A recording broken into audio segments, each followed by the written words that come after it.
What's going on, people? We are Tottenham TV here, back again with another video, and for I think I was probably for the 100th time in the last 60 days, I'm about to say Tottenham are set to appoint insert manager name. Don't know why we don't just do a pre-recorded version of we it. probably did. Tottenham, you know what? I'll come back in 24 hours and we'll just do this again with a different manager. You know, I should probably just put the name in, like, you know, when you type in the computer, like Tottenham set to appoint, and just get the computer set like Antonio Conte. Yeah, just anyone.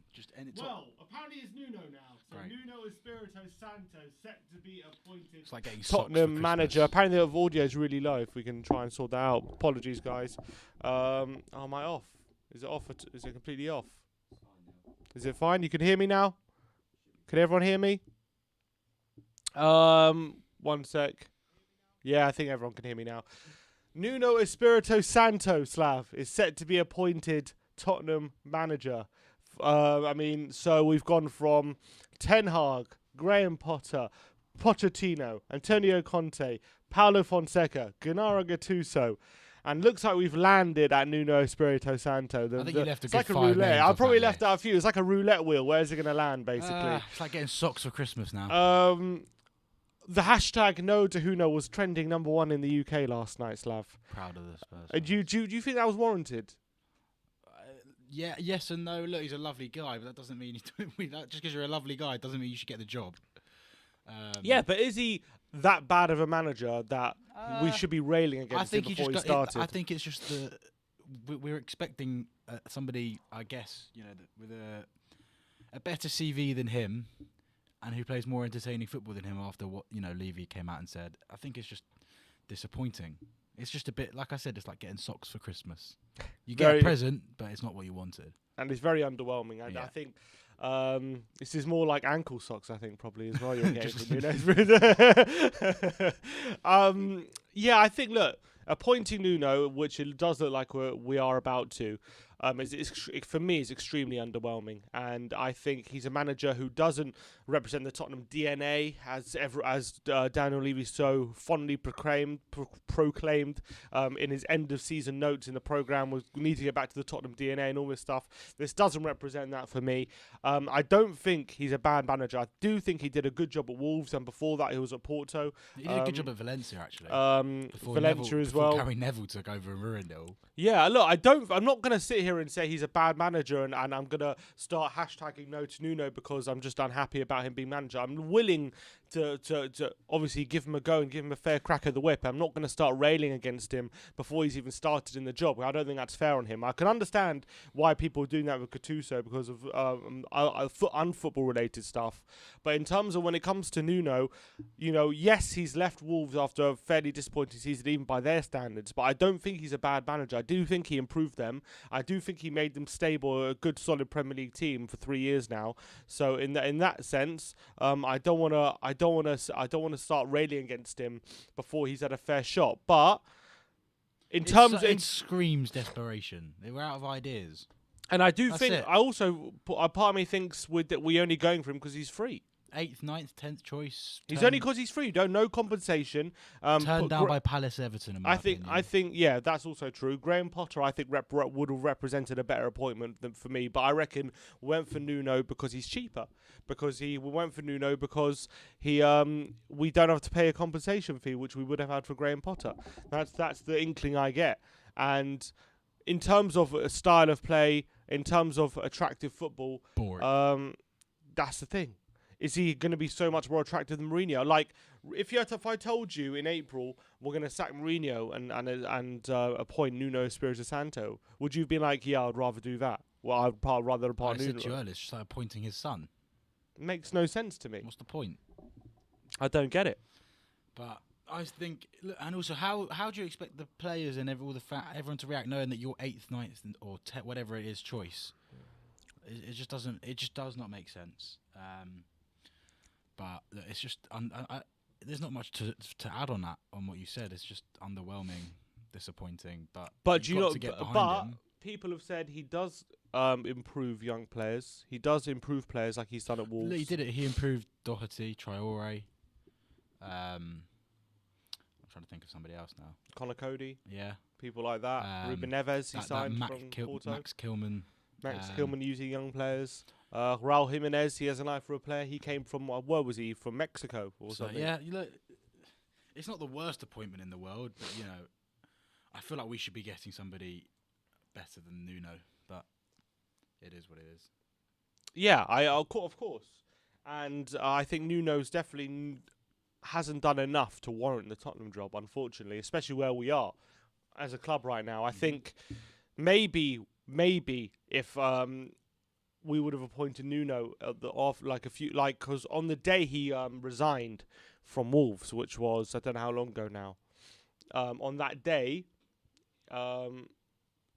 On that day, he was the odds were slashed for him to become Tottenham manager, and everyone was saying he was new favourite, and people were even speculating he resigned to become Tottenham manager. And then at that time, we very clearly distanced ourselves from Nuno. We said, well, he's not interested. He's not going to be our manager. I remember Alistair Gold saying Tottenham are he's not on the list of managers Spurs want. And now, all of a sudden, 2 months later, that's completely changed because we've got Paratici, who apparently wants a manager who wants to play back three and is more conservative, more pragmatic than Levy, who wanted a more attacking manager. So now, all of a sudden, we've switched that. We've done a 180, and now we do want him. And but clearly, we didn't want him in the first place. It was very clear that. So it makes no sense. That doesn't make any sense to me. Yeah, you just confused the hell out of me there. But look, but how about this whole managerial search has confused the hell out of me. You just got to get behind him. I think. What else do you have? What else can you do? Nuno had a dream to somehow shithouse his way to becoming the Tottenham job. Krista Nuno had a nightmare. Nuno had a nightmare.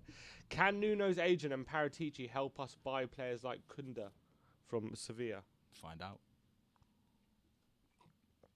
Do you reckon Nuno has managerial pull? I don't know. Would you maybe a little bit with the Portuguese players? I don't think. I think Paratici has a bit of pull.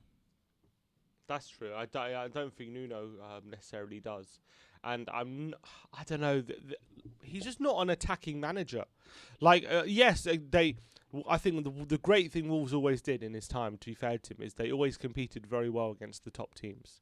They always gave him a tough game. And they lost 4-0 at home to Burnley.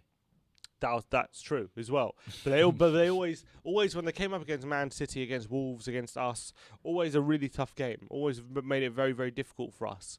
And yeah, and he did set up Wolves very well and to play in an effective way. And to give credit where credit's due, I think Wolves right now are a solid Premier League team, being promoted now for 3 years in a row because of the good work he did. And he did a very good job with Wolves and getting them promoted and sustaining them in the league. But his last season was underwhelming at Wolves. Like, they were kind of declining even. Their first season, I think, was a certain level. Second season, they finished. Were they in Europa League this season or last season? Last season. So, first season, 7th. Next season, they got to the quarterfinals of the Europa League. But their league form kind of suffered a bit. And this season, their league form suffered even more. And they weren't even in Europe. So they obviously lost Jimenez early on. They definitely contributed.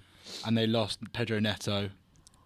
Yeah, maybe we could get him. Maybe we could get Pedro Neto. They did have big injury problems, to be fair. So that was probably contributing. But I don't know. I felt like Nuno. When they parted ways, Nuno and Wolves. They didn't part ways, and Wolves fans are like, oh, I can't believe we're losing him. They were just like, yeah, he was a great manager for us, but maybe it's best right now to part ways. Yeah, it was sort of like the end of a cycle. Yeah, it didn't feel like they were so unhappy to be losing him and they're distraught and how can we be losing him? It's like they're sad to see him go. Of course, they like him. Obviously, they probably wanted to keep him, but they weren't desperate to keep him. They seemed a bit happy and content to allow him to leave. Maybe we should get some Wolves fans on. When you look at even some of the, you read that we were interested in Valverde and all these top managers, and then you end up with Nuno. It's just disappointing. It really is. It is, and especially when they sold us the dreams of Pochettino and Conte. This whole for it to end with Nuno is look. I even think Fonseca would have been a more exciting appointment than Nuno. Yeah, just something a bit different. At least we know we're going to be playing attacking football. That's his remit. That's how he likes to set up his team. Nuno playing had solid. A nightmare. Sorry, it's just in my head now. Look, maybe he can get the best out of some of the dross that we've got, Doherty and players like that. Or you get the best out. Doherty will be happy. Do you reckon Matt Doherty's probably absolutely buzzing. Do you reckon that's why we've done it, to get the best out of our investment in Doherty? About £13 million. We're gonna start. We're gonna revolve the team around Doherty now. That's it. Look, maybe we'll just sign João Moutinho eventually as well after all these years. We've been waiting how long? 10 years to sign Moutinho after the failed attempts. Now we might get. Now we might get him. Trevor Resnick says you guys are delusional.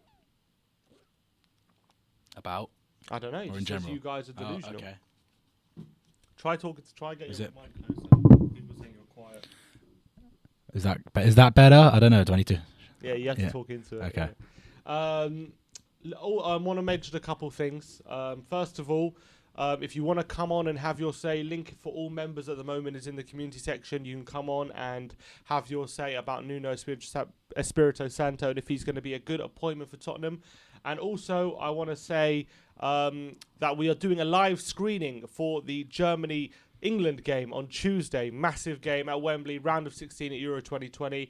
If you want to get tickets, link is in the description below. The event tickets are selling fast, so go get them.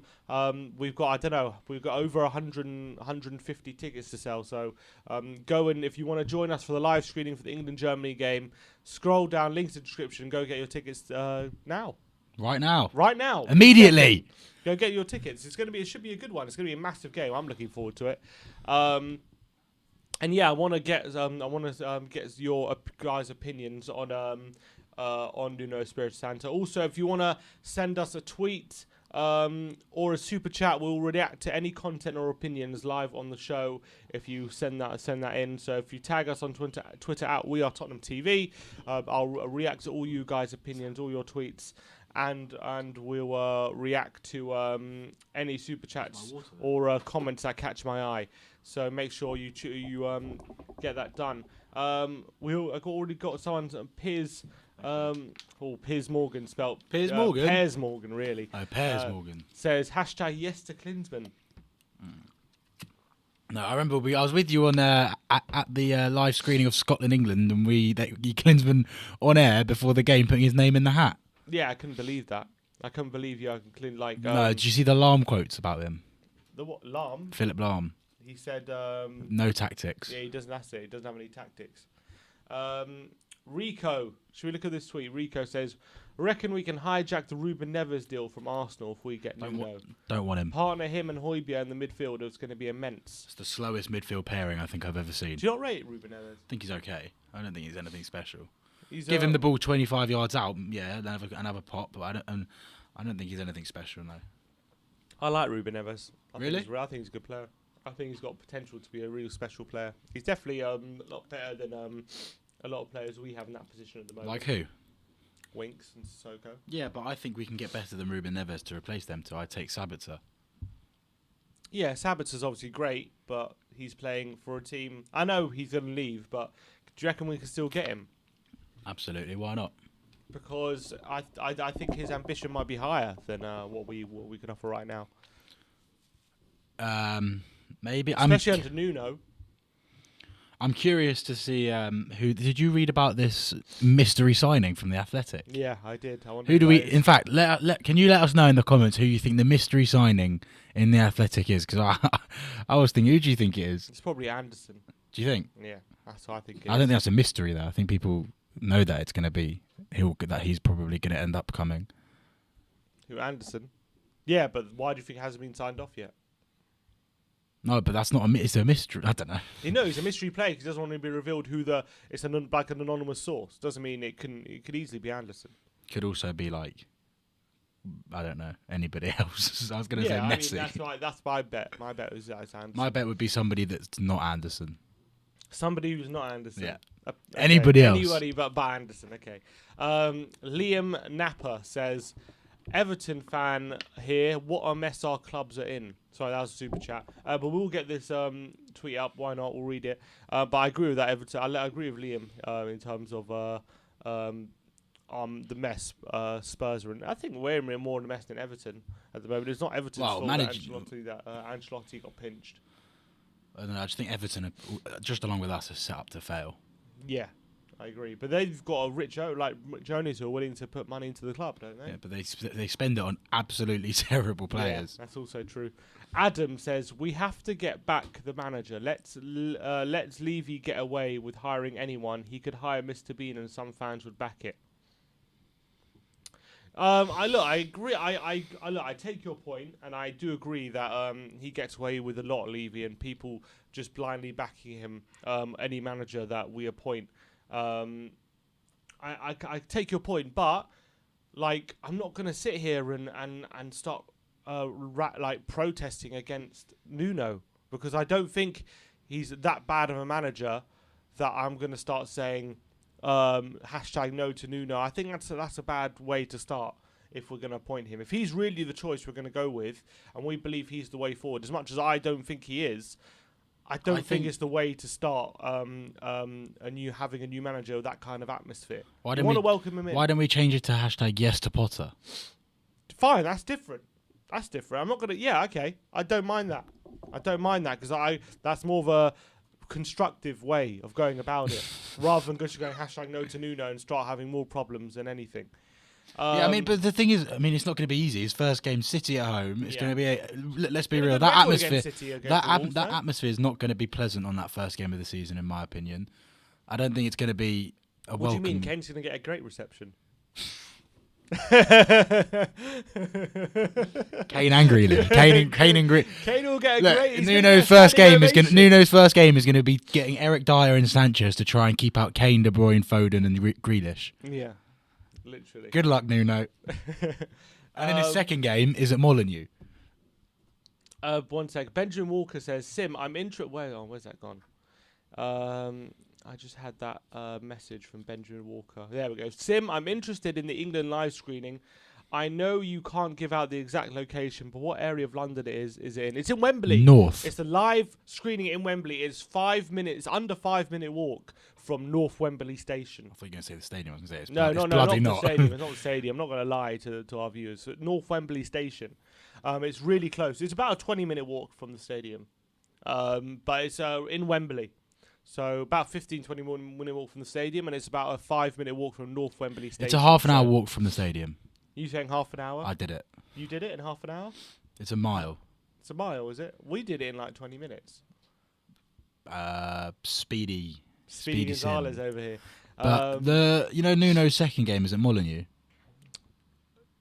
Yes. So he's got City and he's got to go back to Wolves. Good luck, mate. Yeah, exactly. I wonder what striker he's going to go for. What, for Spurs? Who's going to be up front? It'll probably be like... We're going to get Fabio Silva. What's his name? Fabio, the guy you hate. Fabio Silva, isn't it? Yeah, him and we get William Jose on loan. William Jose. Well, we nearly got William Jose, didn't we? Oh, dear. We went hard for William Jose, so maybe you'll bring him along. Oh, no. I know. I even read before yesterday, before the Nuno stuff hotted up, I even read Spurs have Ryan Mason on standby to take over pre-season. I'd take Ryan Mason right now. I don't think he was as bad as people made it out to be. He wasn't bad. He did a good job with the tools he had in his first job.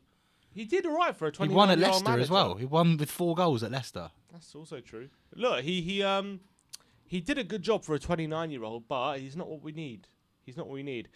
Peter, let's look at this tweet. Peter says, Nuno's obviously an underwhelming appointment, but he achieved a lot with Wolves and played well with the back three, which Paratici wants a manager to use, and also the wing-backs would suit this so much more, as we have attacking wing-backs, not defensive wing-backs.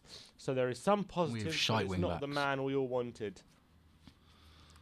We need a new wing-back on the right anyway. Do you read the rumours that we're only going to accept 30 million for Ben Davis? He's not worth 30 quid. 30 million. I was like, what planet are we on?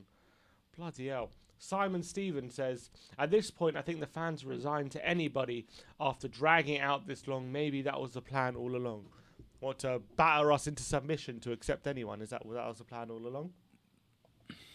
I don't know. I actually think they haven't got a clue what they're doing at this football club. That's not even a controversial opinion. I genuinely. I mean, that's objectively maybe true. not that. Maybe that they don't So I can't get my words out. Maybe they know what they're doing. But when I say that they genuinely are out of ideas. Yeah, they don't know. They what know direction nobody it's wants going. the job. I read somewhere that Jose texted. Who was it? Jose texted someone to say don't go to Tottenham, or something like that. No, great, brilliant. Super chat here from Awesome All says this is the same philosophy: buying Jedson Fernandez instead of Bruno Fernandes, getting Santo instead of Ten Hag. So sad. This club is done. Yeah, this club has been It's a done bit for a harsh while. on Jedson. Is it? I like Jedson. I'd get him back. No, you wouldn't. Come on, he's rubbish. He was so bad for us. 6 Yard Box says we need to be realistic. Fans going on about big name managers, but Conte turned us down.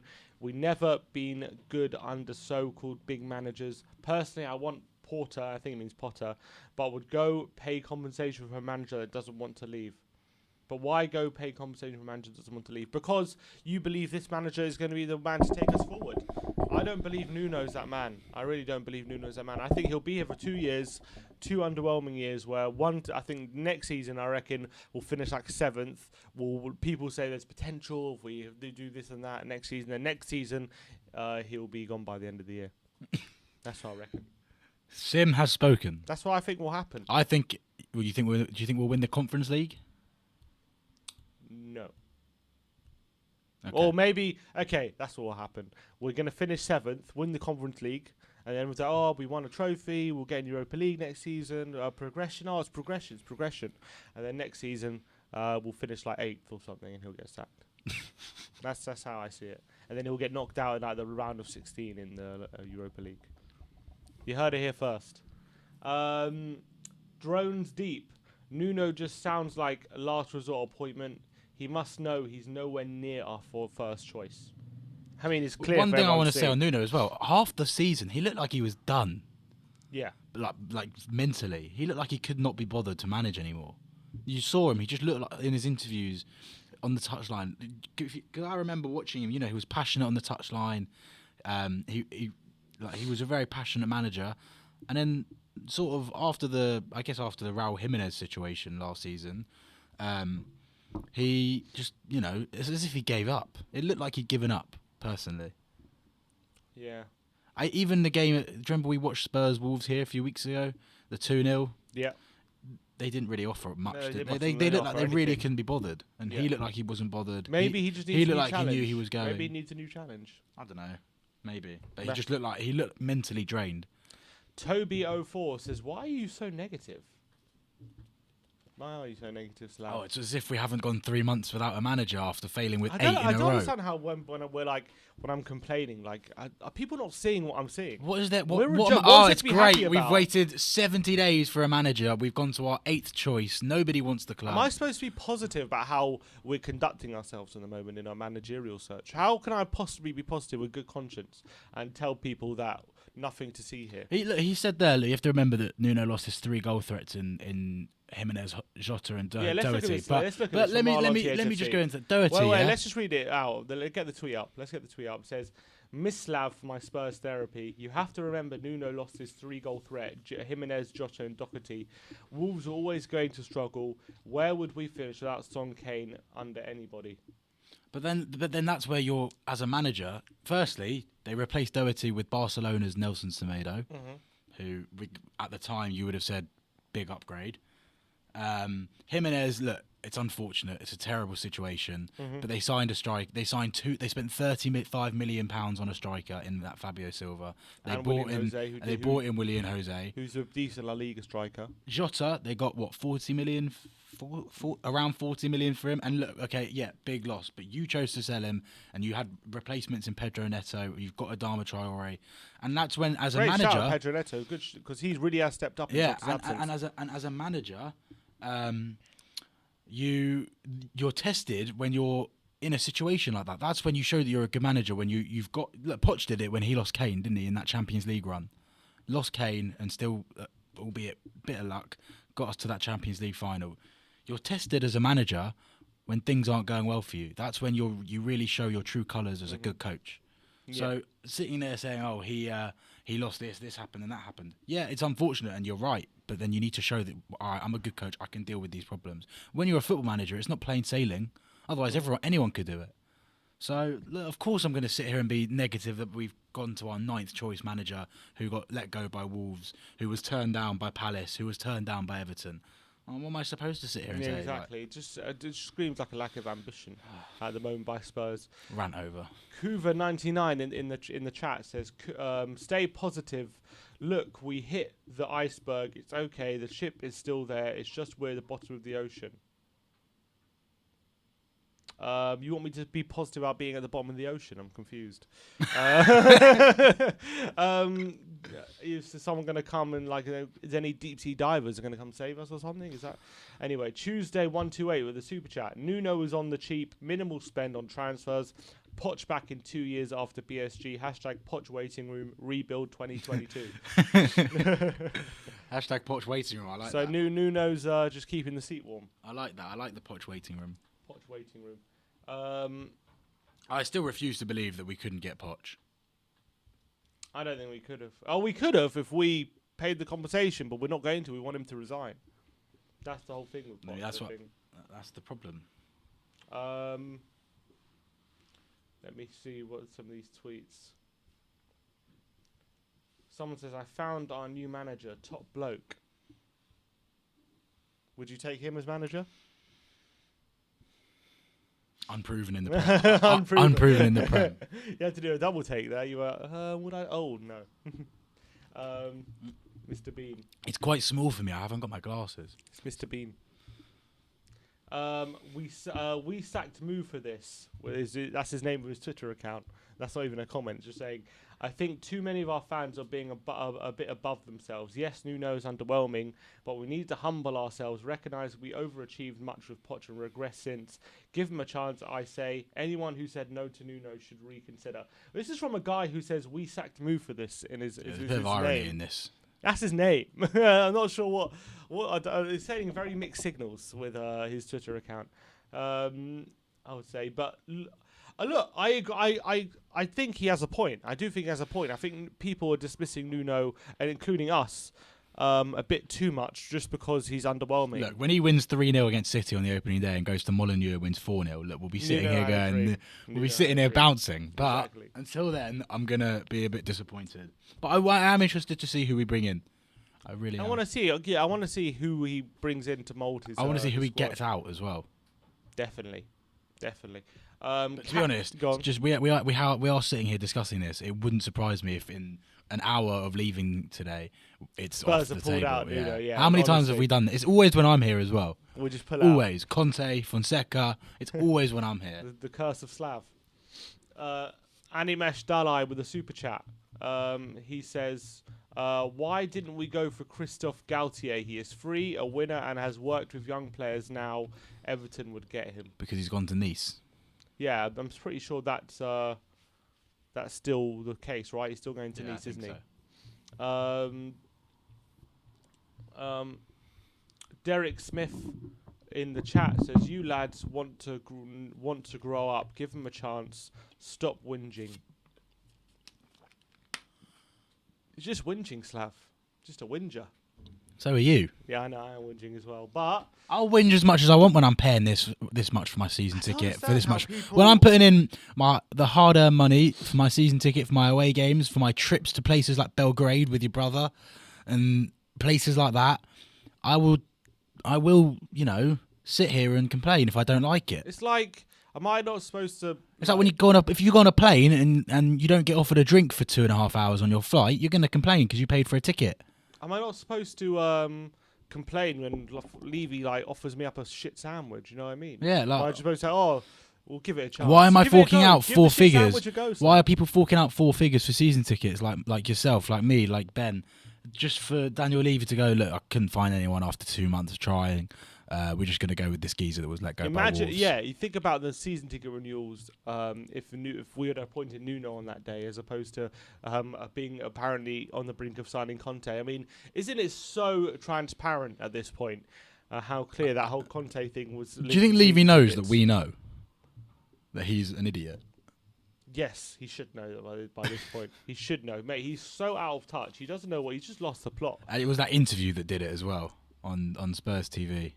Yeah, that was ridiculous. What are you doing? He doesn't know I'd what rather he's he stay quiet. And I don't understand, because clearly he made the questions, so he decided to ask himself it's like, do you know what it is? questions. Hang on, do you know what it is? Have you seen the film, The Interview with Seth Rogen? Yeah. And it's that with Kim Jong Un when he writes the questions for the interview. It's that. But he decided to ask himself questions he wasn't prepared to answer. So that made no sense to me. He was waffling through that whole 6 minutes. I didn't understand the point. He thought maybe he was showing his face and like being more personal, but he didn't answer one question. So why ask yourself questions you're not going to answer? I agree. If you're going to ask yourself a question, ask yourself a question you know you can answer. It made no sense to me. Charles Pilgrim, yes, Slav, but because you spend your money on Spurs, that doesn't give you the right to just whinge all the way through the broadcast. You must understand people don't want it.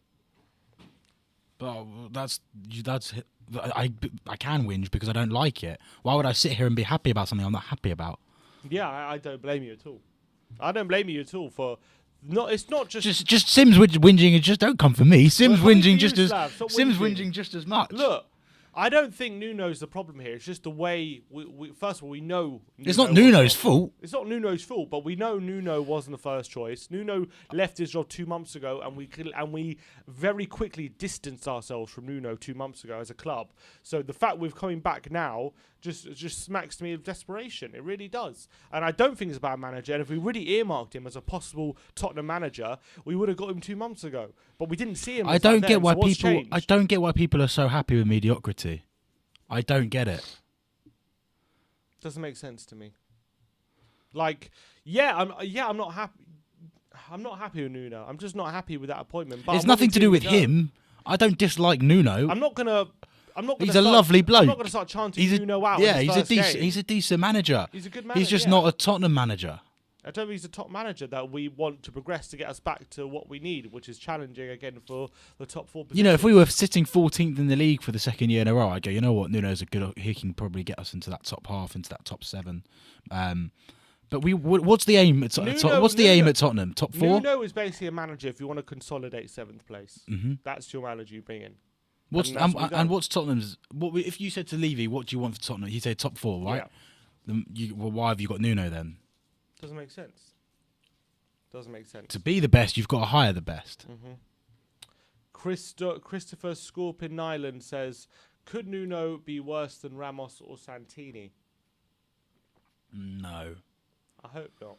Yeah, really, really I don't bad. think I don't think he's a bad manager. I just don't think he's. You know, he's not in that top tier, and he's not in that. He's in the middle.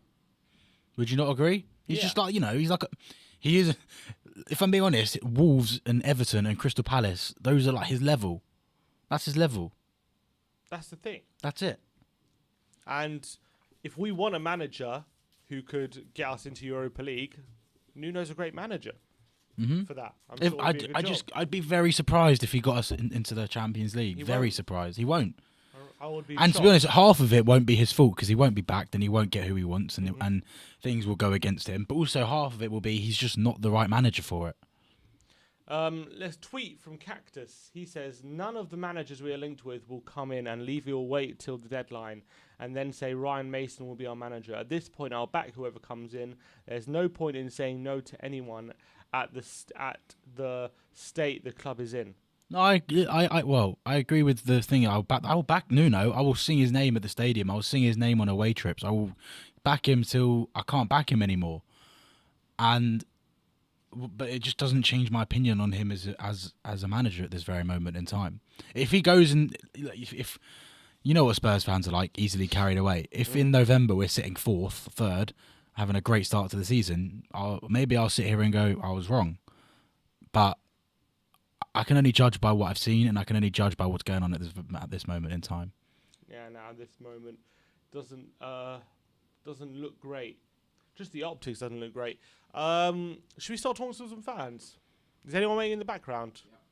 All right, we've got some fans in the background. Let's chat to some of them. Who we got? Let's get Simon Cohen on first. Let's get Simon on.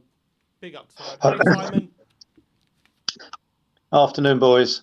Afternoon. How are you we? all right? more. Oh, no, Yeah, was not it too- morning, afternoon. It's afternoon. It's not the morning. Yeah, It's good, still yeah, not the yeah, morning for some. yeah, it's after 12 p.m. So it's afternoon. I'm fine. Yeah, I'm not going to bother venting off like I did last Friday because I can't be asked. Nuno. Are you just I'm- at a point? I'm- Let me ask you this, Simon. Are you just at a point Yeah. where just get Yeah. someone in at this point because it's lasted so long? Yeah. Although Nuno's an underwhelming appointment, what do you think of it? Well, he was at Wolves for what? 3 years, 4 years was he at Wolves? 4 4 years, didn't it? Four Was years. it What? one in the 3 years? championship? Or was it 2 years? One in the championship and 3 in the Prem. Yeah. 4 years. 4 years. He had, I think, about 2 or 3 good years in the Premiership, didn't he? He Yeah. about 7th on a couple of occasions. He won the league. He won the championship with probably the best squad Okay. the championship's ever seen, and then he finished Yeah. 7th in the first year in the Prem, and then he finished 8th and got to the quarters of the Europa League. And last year they finished 13th. Yeah. Yeah, so doesn't make me bounce off the walls with all that too. That with all those statistics, I'm not, But like I said, we got pre-season coming up in just over a week, 10 days time. Mhm. The manager's office at Hotspur Way must be getting very cobwebby by now and very dusty. So they've got to get somebody in to take over take over as manager now. But I don't really, I think it's going to be there 2 years and then Pochettino will probably come back if things don't go well. It's a short-term fix. It really is. Like I said, there's no compensation being paid, so he can come in without much money, being passed over. So I think 2 years max, and then he'd That's be what off. you Then said. Pochettino will come in. But That's I what you can't said, see him. yeah. Can you see him being there for? Can you see him being there 4 or 5 years? No. Sim said No. the same as you. Yeah, 2 years. It's 2 years. It's 2 years, and Pochettino will come back. It's a short-term fix, boys. It's a short-term. I've got nothing against the bloke. He comes across a nice chap when it comes to the interviews. But when I do see him on the touchline, all I see him is standing there with his arms folded for 90 minutes. It's true. It's true. Yeah. It's funny you It's say true. it. He does just do Yeah. this, He doesn't does. he? He stands there. He stands there with his arms folded, thinking, well, come on, get your finger out, do a bit of talking. But he just sits there, say nothing with his arms folded. So that doesn't fill you with confidence, does it? But like I said, That's actually very good. That's a good. Yeah. That's brilliant. It's true, but he does. He stands there with his arms folded, so it doesn't give you much confidence, doesn't it? Like I said, he comes across a nice chap. If he gets the job, which looks like 99% of it looks like it's going to happen, I'll get behind him. The amount of But- times we said that, Simon, though, so let's not get too I excited. know. Well, that's right. We had it with Conte. We had it with Fonseca. But this is the third Portuguese manager we could be getting in after AVB and Mourinho. So it could be third time lucky on the Portuguese front regarding managers. So But how does it look for you, Simon, that he left Wolves 2 months ago, and then the odds of him becoming Tottenham manager on that day slashed, and he became the clear favourite for the job. And on that day, Spurs very clearly distanced themselves from appointing him. Well, and the said they desperation. didn't- That's right. It's come to desperation time. Everybody's been turning Spurs down now. So who's left? It's Nuno or Graham Potter, isn't it? It's going to be one of them now. They talk about Steven Gerrard, but Would you like Potter? I think I prefer Potter over Nuno. Yeah, I like Potter. I love Potter. Potter. boy, I bet- he plays pretty good football. Their team, all right. They're 5th, 6th from the bottom all the time. Brighton, but we've got better players at Spurs and Brighton have, and with Potter coming, I think we could do pretty well. I think if Potter could be at Spurs longer than Nuno would be. Yeah. So but if you said right, Nuno or Potter, I'll say go for Potter. That's the thing with Potter. He's a project manager, isn't he? Yeah, He's and I think we could have built something around Potter, I think. Yeah. I definitely get that. I think, but like I said, the Nuno thing hasn't definitely gone through yet, so we'll have to wait and see. But I just it's got to that stage now, boys. Enough is enough now. Like I said, the season's creeping up. We've still got the Kane issue. We've still got the Son issue. Son still hasn't signed his contract. Don't they have a pen at Hotspur Way? Doesn't anybody walk around with a pen to give and say, here, we found a pen, sign it, please. If not, we'll run over to David Ray Smith and pick up a pen. Levy doesn't want to buy any more pens. That's why. I don't think. I think they've got pens. I think they've run. I think they can't be bothered to replace the paper in the printer. Yeah, that's probably why. Yeah. Yeah, like I said, this talking about Son, this has been going on since December, January, hasn't it? So Can you blame him for not signing it yet, though? It's close. Well, I keep hearing it's close. Well, somebody get a pen and give it to him to sign his paperwork. He's just dragging on. I mean, I know we got the Kane situation still dragging on, but thinking about it, I think Kane's going to be there next season. I'm sure he's buzzing. Yeah, I think Kane will be lining up for Spurs against Manchester City. I really do, because I can't see, because Levy wants 150 million. I actually think should England get to the latter stages of the Euros, he won't be lining up for anyone because he'll get that extra break, won't he? Rest, yeah. Yeah. But I think he's going to be there for the start of the season. I really do. Hope you're right. Like I said, no Man City players for a start want to come to Spurs. Sterling's got no interest in coming to Spurs. Laporte and some of the others don't want to come. Mind you, do you blame me? Who'd want to go from Man City to Spurs? It's the other way around. You go from Spurs to Man City. So if they offered 150 million, I'll take it. I really would. But at the moment, it's, Can they buy Grealish and Kane? Sorry? I doubt it, but you never know, man. Well, look, obviously the reports today coming out, they're trying to get Grealish for 100 million as well. 100 million. Well, there's another player we missed out on, isn't there, boys? Grealish. Yeah, another one. I'm sure Villa are gutted they didn't. Villa are gutted they didn't get that 6 mil in Josh Onuma. But we're in a complete mess. But if Nuno comes in, I'll give him my blessing. He's not my first, I've been banging on about Conte for weeks. That's who I wanted. But obviously, Conte was too ambitious for Spurs. All Levy wants is top 4. He's not interested in winning trophies. You come in, top 4. I'm not giving you 300 million to spend on players to get us, to winning, Champions League or Cups or leagues. I just want you to get top 4. But Conte wanted more. Levy didn't want that. So that was the end of Conte. Now we're going, for Nuno. He won't be on a whopping big salary, will he? Not compared to what Conte would have been. So it's just a question of if he comes in, which looks like it's going to happen, give him a go, see how it pans out. But I think it's going to be 2 years, and then off he goes. And I can see Pochettino coming back by the end of 2 years of Nuno's reign at Spurs.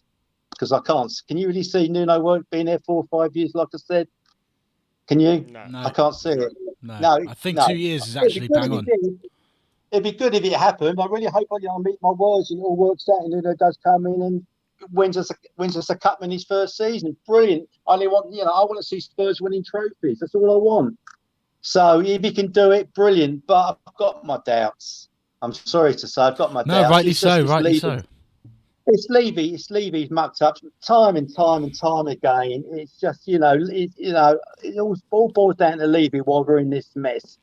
You're saying Joe Lewis couldn't get another CEO in to replace Levy.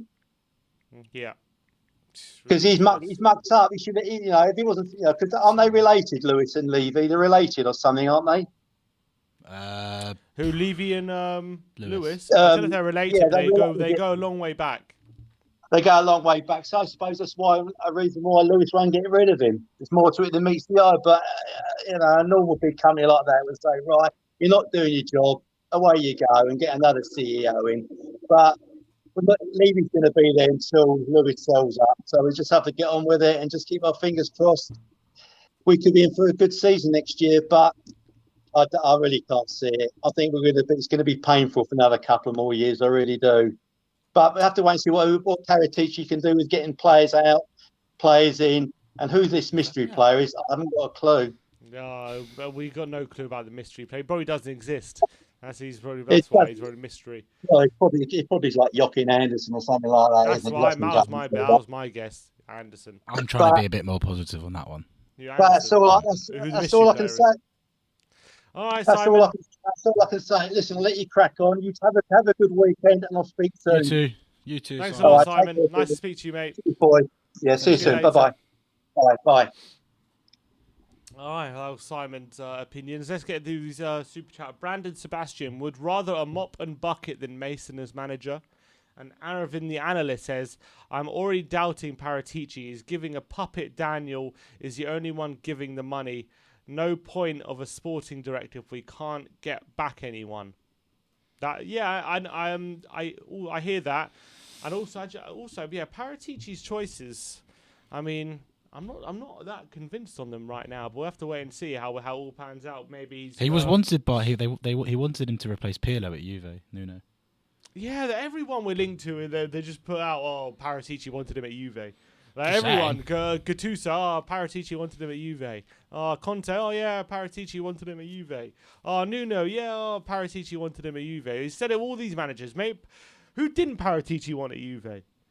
They're trying to like put out this like image that because Paratici wanted him at Juve, that means if he's good enough for Juve, then he should be good enough for Tottenham, and so we should be happy with these Yeah, appointments. also we shouldn't forget that Juve were terrible last year. Yeah, it's also very true.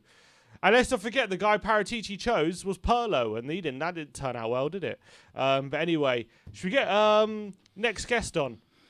I believe it's a new guest. Who is this guy? Hello, you new to the channel? Welcome to the First channel. time Nice to meet caller. you. First time caller. Is this me? Am I live now? You're live, Ben. Yeah. How's it going, guys? It's a pleasure to meet you. How How's are the you? drive going? I hope you're keeping my seat nice and warm, Slav. Oh, it's nice and warm. Don't you worry. Yeah, he's been farting away. That's why. You really warm now. How's the drive can't going? wait You to get back there. you didn't pull over on the hard shoulder. Oh, you just keep going all the way up. No, I'm in like bumper to bumper traffic over here. Ah, fair enough. Where are you? I'm on my way to my friend's stag. Which is in. Guildford. Guildford. Oh, nice. You just released the location. You get a flood of fans. Everyone, All the go and fans follow going Ben in Guildford. Everyone's going down to Guildford. Ben, Nuno Espirito Santo is the next manager who's set to be appointed as Nuno Spurs had a manager nightmare. for the like 50th time You in the last mean 50 he's days. the next manager set to pull out of talks with us? Exactly. Looking forward to when that breaks. But if it is Nuno, which looks like it is, what are your thoughts on that potential appointment? I think that everyone needs to chill out a bit, and I think that everyone needs to, well, not chill out, but everyone needs to stop kind of digging into Nuno and like it's not his fault. Everyone needs to dig into the people above that are making these decisions, because at the end of the day, Nuno is not exactly a bad manager. I think he's a good manager. Obviously, he's not one of the elite managers, but at the end of the day, we're not going to make the signings that is going to catapult us into top four. So whatever manager we get now, we're not going to make top four either way. So I think that people need to concentrate on, forget these hashtag no to Nuno. It's got to be Enoch out, no to Daniel Levy, no to Enoch and all that kind of stuff. That's where we need to be putting our concentrations on, because, I mean, at the end of the day, we've been in for good managers. They've all turned us down, or it hasn't got over the line for whatever reason. I mean, who do people expect us to get in now anyway? Yeah, I mean, at this point, we're slim pickings, isn't it? But it doesn't bode well. The optics of the move don't look good when you consider Nuno was heavily linked with us 2 months ago. And on that same day, you had all these people at Alistair Gold saying, oh, he's not on the list. Don't worry, Nuno's not going to be our manager. Like, we're not even considering him. And now 2 months later, after 2 months of scrambling around, we've come all the way back to Nuno. Doesn't look great, does it?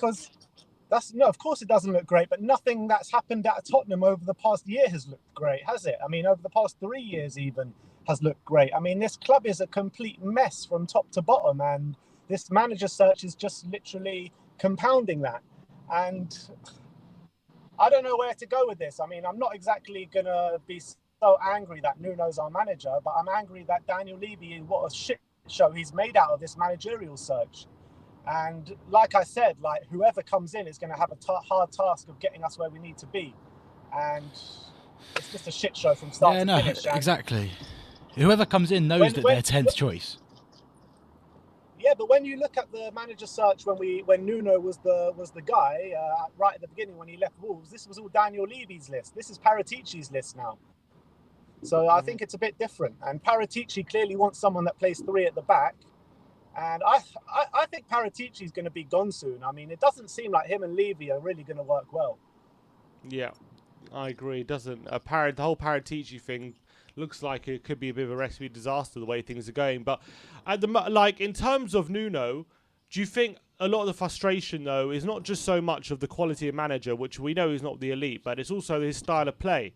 That not only are we not getting a good manager, we're not even getting a manager who plays attacking football, and that's also one of the big frustrations when at least part of the appeal of Fonseca was, yes, he might not be one of the top managers, but at least he can get us playing again and get us playing attractive football and concentrate on that. With Nuno, it's almost like, why did we get rid of Mourinho if we're just going to go with another defensive manager? Yeah, I think that they're getting in Nuno because I think Nuno has shown in his history that he can punch above his weight, and that's the reason why we're going for him. Yeah, it's not the most attacking style of brand of football, but I think that was just at Wolves. I do believe in his previous jobs he did play a kind of attacking brand of football. Yeah, at Valencia, he did really well. They came fourth with 77 points in his first season. They had the likes of, although they had a good squad, the likes of João Cancelo. They had terrible centre backs in Mustafi and Otamendi, but they'd recently let go of Eva Banega.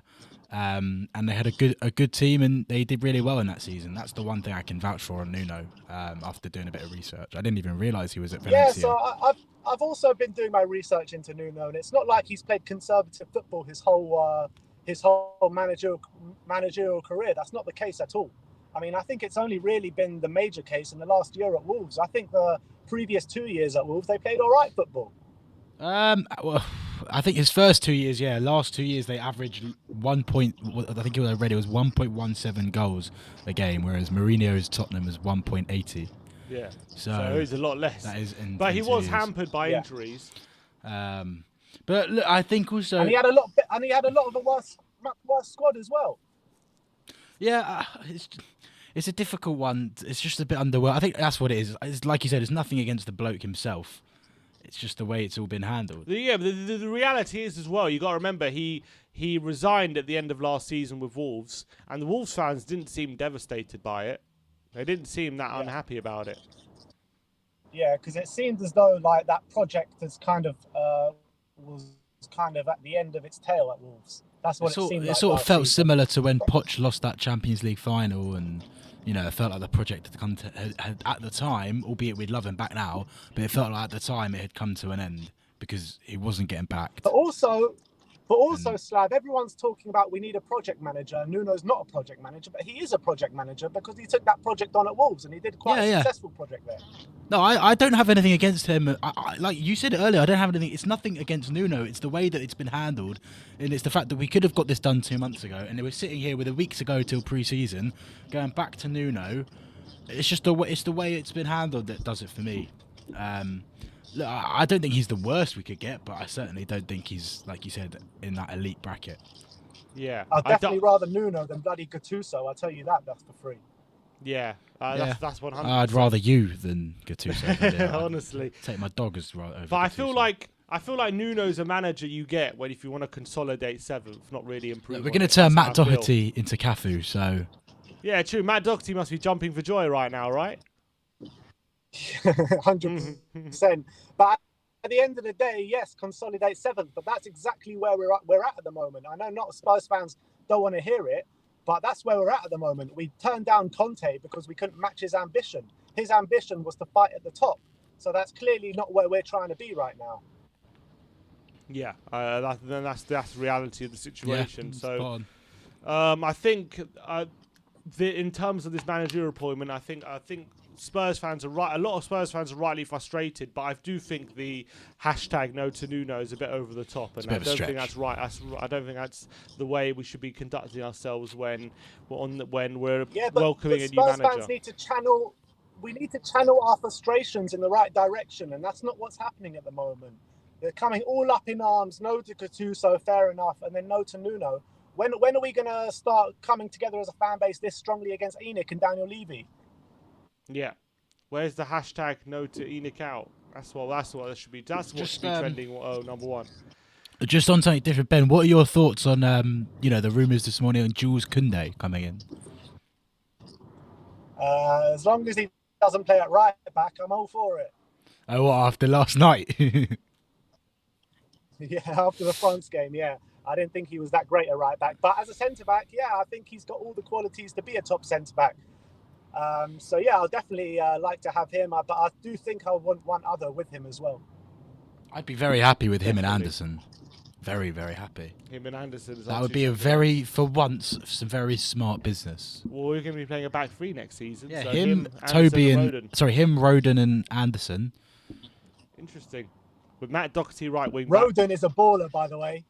Roden Yeah. has been absolutely amazing this championship. I so tell far. you, I think Regulon will be unreal with Nuno. I really do.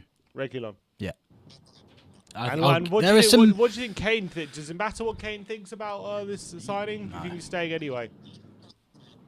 I think it's irrelevant what Kane thinks. Kane's going to want out the door whoever comes in. I don't think that's true. Kane's going to want out the door as soon as he knew why the Conte deal fell through. That's it. That's finished. That door's going to be closed very soon. I agree.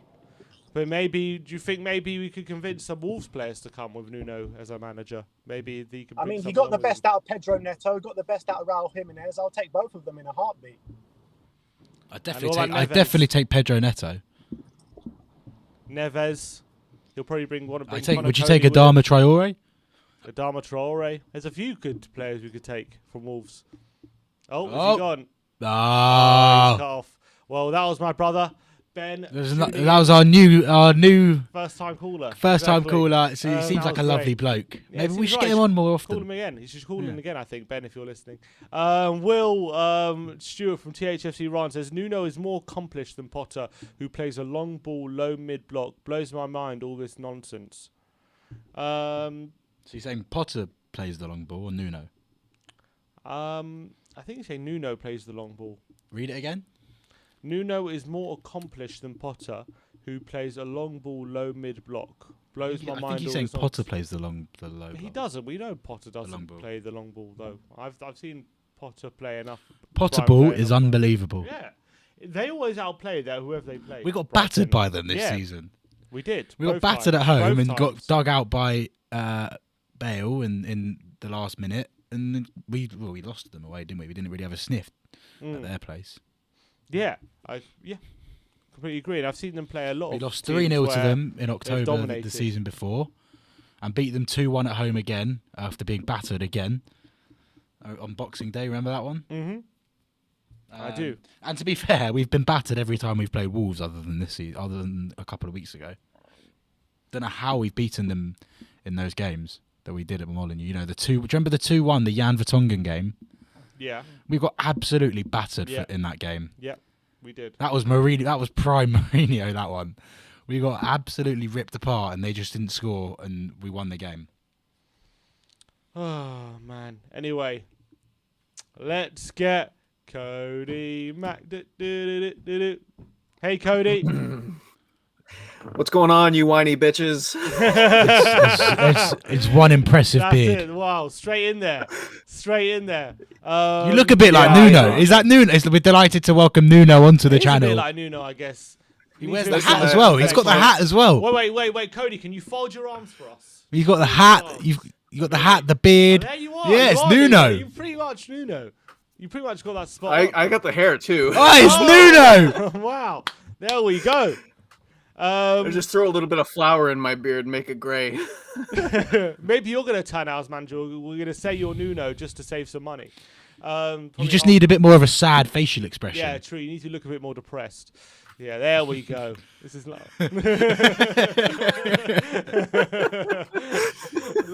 Love it. What is go on, Cody? What's your opinions on the looks like? As we say, set to appoint FC. Set to appoint another manager. Is this one going to stand the test of time? Listen, personally, I'm not going to believe that we have a manager signed until he's managed at least 3 games in the Premier League. That's my position. Well, hang on. His first 3 games are City and Wolves. So you might want to... This has to be like the 3rd or 4th time that we've been 99% close to signing a manager at this point. So it's all been a little bit bizarre. But, you know, for people who are railing against the possibility of bringing in Nuno, I've got news for you. He's quite possibly the best manager that we're going to be able to attract at this point for several reasons. I mean, the way that Jose was sacked 6 days before the cup final, right off the bat, several managers who have self-respect would have ruled themselves out of coming to Tottenham after the way that we treated Jose Mourinho. And then on top of that, you know, we basically had a verbal agreement with Paulo Fonseca, and we binned him off in the interest of going after Gennaro Gattuso. So even mid-tier managers are going to look at this as what it is, which is a poison chalice, you know. And I feel bad. I feel bad for Nuno getting all this hate online, because he certainly doesn't deserve it. And you know, he's not like my first choice. But the reality is, the hashtag no to Nuno isn't going to get us a better manager. It's probably going to land us a worse manager. So, yeah, do you think the hashtag is disrespectful to Nuno, who in his own right has done a decent job in many places in his career? He's a manager who you know, built Wolves from a mid-table championship side to a team now regularly in the Premier League and settled in the Premier League play, and at times played good football, though by and large maybe a bit more pragmatic. But do you think the whole hashtag no to Nuno is a bit like, does Nuno deserve that? no, I don't think he does. I mean, just put yourself in Nuno's shoes, all right? So you're going for a job interview, and then you open up your Twitter account, and there's literally a hashtag trending against you. I mean, it's one thing to have a hashtag in the interest of a social cause, like Gennaro Gattuso for being, you know, a bigot and a racist and a homophobe. But what has Nuno done to deserve that kind of treatment? I mean, the thing is, now that Spurs fans feel kind of empowered on social media because they look at the Gattuso defeat as being something that they've achieved. Now they think that they have the right to choose who the manager is, and I totally disagree with that. You know what? You can be upset. I get that. Everyone is entitled to their opinion, but like Ben was saying, like, how is it that we can get no to Nuno trending #1 in the UK, but Levy out? I've never seen it on the list. I mean, Nuno has literally never stepped foot as an employee of Tottenham Hotspur on the grounds. And Levy has been running this club for 20 years. And in particular, the last 24 to 36 months, we've been on a downward spiral while Enoch themselves have been gobbling up property all over the place and selling us the myth that we're out of pocket. Yeah, like, the manager isn't going to solve anything. It doesn't matter who we bring in. So if you can be that upset about the potential of bringing in Nuno Espirito Santo, well, maybe you should start to focus on the very top where all the decision making has been going wrong. You know, my opinion. I completely agree with you. I want to know, though, in terms of Nuno, you say right now he's the best we can attract, which I understand your point. But do you think as well, a lot of the frustration with the fan base is not so much, there's one thing, the quality of manager, which, yes, he's the middle of like Nuno's kind of a mid-range manager, but it's also the style of play, which we were apparently told that Tottenham are going to go back to their DNA and back to a manager who likes to be attacking style of football, attack-minded manager. And Nuno doesn't quite represent that, does he? And that's another level of frustration for the fan base to put up with. Well, there's a couple different ways that you can look at it, and here is how I look at it. Okay, so I am of the mind that Fonseca was a candidate on the top of Daniel Levy's list because of his style of play. And if we're going to bring in Nuno, it gives me a little bit of hope that some of the power is being given to Fabio Paratici, who seems to favor a more pragmatic approach with three at the back. Is it the style of play that we want? You know what? I want to win.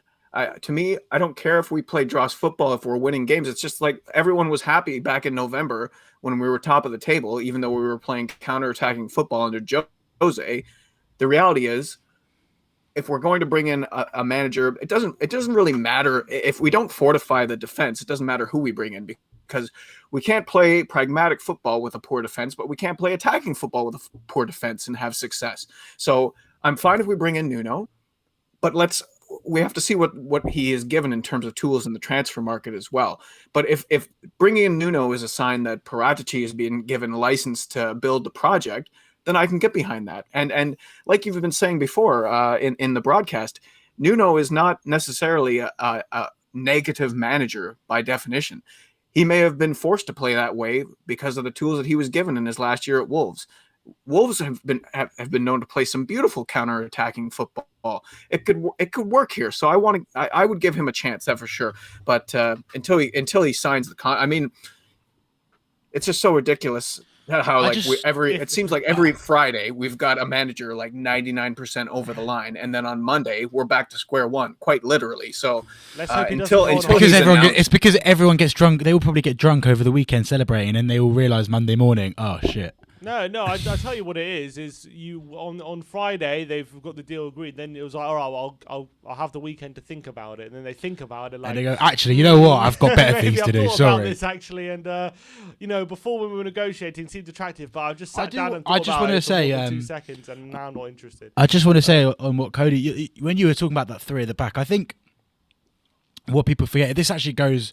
I actually learned a lot about this as well, playing football for my own team, because we actually play a three at the back. And if you do it right and you have the right players for it, it is I think the most effective formation for winning. Right? You look at Chelsea, right? They went to three at the back under what's his name? Tuchel. They won the Champions League, got to an FA Cup final, and got into the Champions League. I think it is the current modern way of playing football, this three at the back, and I'm really excited if we can get the right players in to play a three at the back, because I think we've got players that suit the system. I think we've got the two good fullbacks for it in Reguilon and Matt Doherty, and hopefully another one to come in. I think if we can get centre-backs that suit that system, it can go really well. I think Højbjerg and players like Ndombele would thrive in a midfield too, with another player in front as well. With obviously, look, when you've got Kane and Son, it doesn't matter what formation you play, they're going to be quality. And I think playing a three at the back really will suit us and really will put us in good stead. And whilst people want the good football and the entertaining football and the DNA, all winning teams are built on a solid foundation at the back. You look at even I'll just use it for Paratici. You look at Italian football, the winning teams in Italy, even the Italian national team, this Italian team in the Euros, it's built on a foundation of having a good defence. Chiellini, Bonucci, Di Lorenzo, all these Spinazzola, all these good defenders. Defending is the most important part. Is more important than attacking, I think, in football. If you can be solid at the back, when you've got players like Kane and Son, you don't have to. In my opinion, that's what I think Mourinho got right in terms of. He knew we would score goals in Kane and Son, and his problem was trying to get the best out of our defence, which he couldn't do because our defenders are borderline horrendous. I'll use the word, and that's what I think Nuno. That's where I think Nuno could actually thrive at Tottenham if he gets the right players in to play this three at the back, and can build a solid foundation, can coach these players, can also coach some attacking patterns of play. I think it could work, but. Those are a lot of ifs. Cody, can I ask you another question? Does the potential of Nuno coming in now, how does that recontextualize the Mourinho sacking for you, if it does at all? Do you feel like, would you rather go into a season now with Mourinho, or is it better to going with Nuno for you? I don't know. That's a bit of a coin toss, because if you look at the way things were breaking down, I mean, now it's been 3 months or whatever since we sacked Jose. We kind of forget how bad things were getting with the different various media leaks and the relationship problems that he was having with Dele Alli and Toby and whatnot. If Nuno is cut from the same cloth as Jose, obviously unproven, doesn't have the track record, but is able to build, like, he seems to get on with his players quite well, right? But he also seems to have a strong personality. You remember his interview from earlier this year where he was critical of the refereeing and the match officials. It's possible that he could be. I agree with Slav. I think this could work. The thing is, like I've been saying, with all of the circumstances put together, we're 10 days now from the start of preseason. We need to get a manager in here, right? And you could argue that regardless of the manager that gets brought in here, we're probably not getting top 4 next season anyway.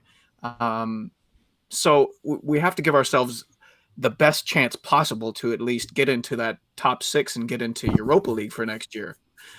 If you only focus, because it looks like it's winning that Conference League.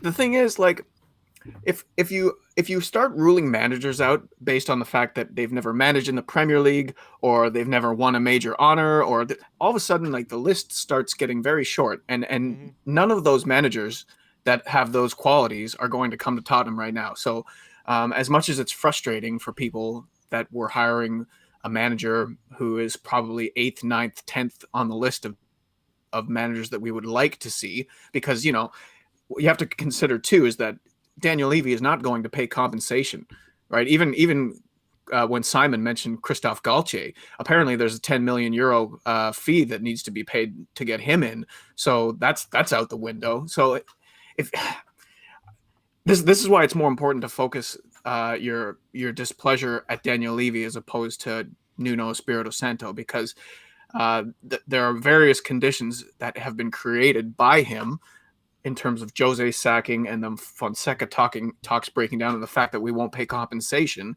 Levy is the one who's responsible for making this shortlist so pathetic, and the process itself. Yeah, I completely agree.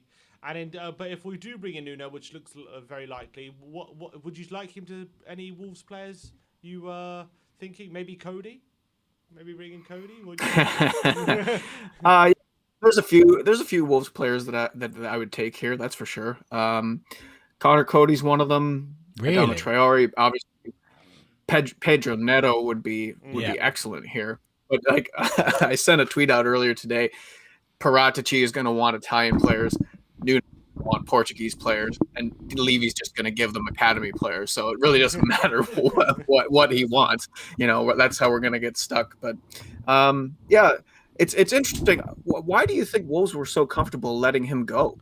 That's the thing. That's also part of my reservations, is because when he left at the end of last season, not like Wolves fans and Wolves, they were obviously sad to see him go, but they didn't seem that unhappy about it. It seemed as if the project there had come to a conclusion, and they were both happy to part ways with each other, which is part of the reason why I'm like, if Wolves were not even that bothered about him leaving, why should I be excited about him coming here in that sense? But I mean, obviously, it's different. Each job is different, and one manager enters cycle one job, and doesn't mean he's not going to have the motivation and the improvement in our team. But it doesn't bode well that Wolves weren't that unhappy about him leaving. Yeah.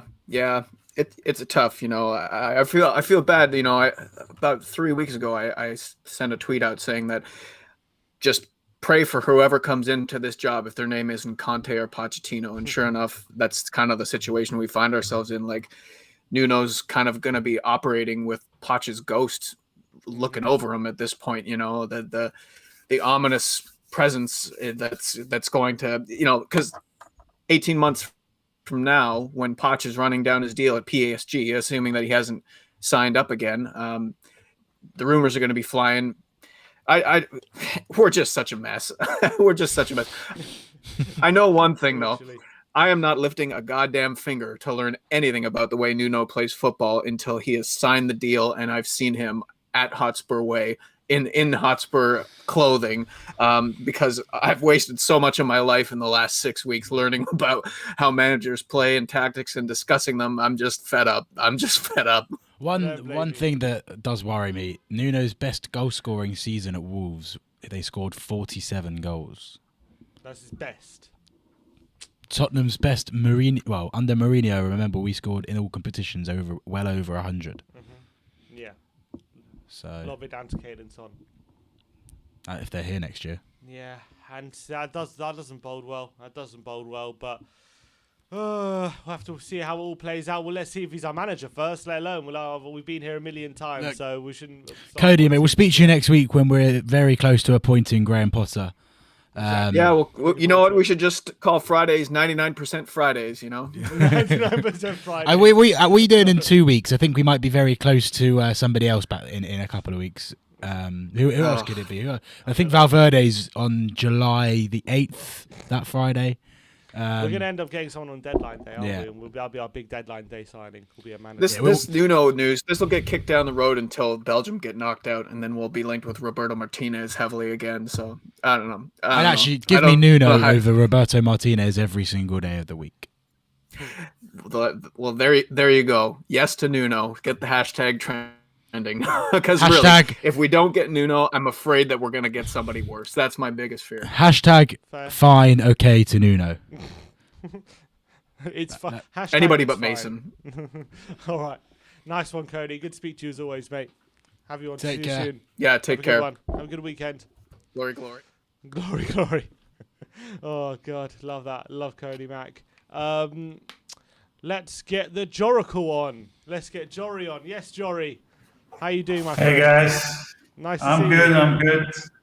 Likewise, I've been kind of scratching my head today over all this no to Nuno stuff. And like in general, our fans are really getting on my nerves now, because it seems like our club has a very big kind of casual contingency of fans, who are really not paying attention. I think that's really what you're facing all the time on your channel, for example, like the comments you were reading were completely ridiculous, So you have all these fans who just want to get to the shortest from the shortest point from A to B to a feel good situation, even though it's based on complete bullshit, PR bullshit from Levy and his crowd. And like if you have to take this appointment or this potential appointments, plural, I think, you have to take them into two categories. There's the manager. That's fine. Let's talk about that. Once he's appointed, then there is the decision how our management gets to the decision of who we should try and appoint, and the execution of that decision.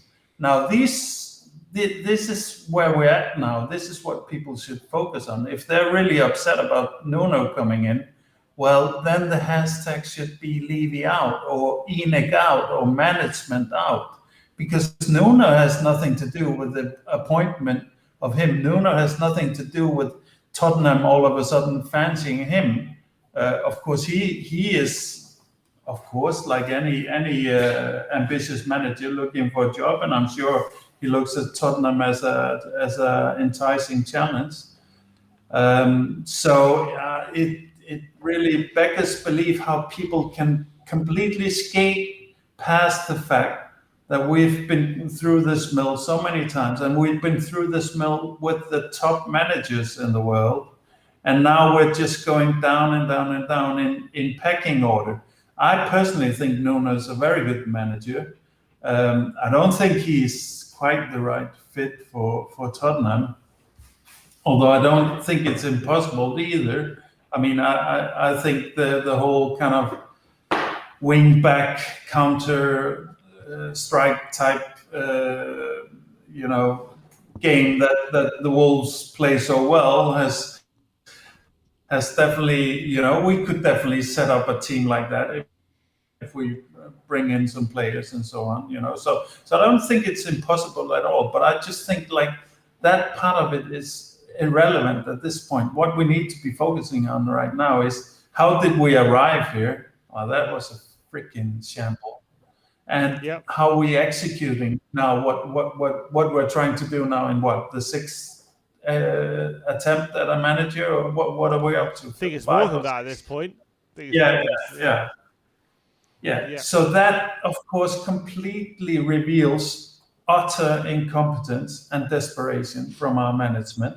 And that's what we're reacting to. I think I'm speaking for you guys as well, Slav and Musim.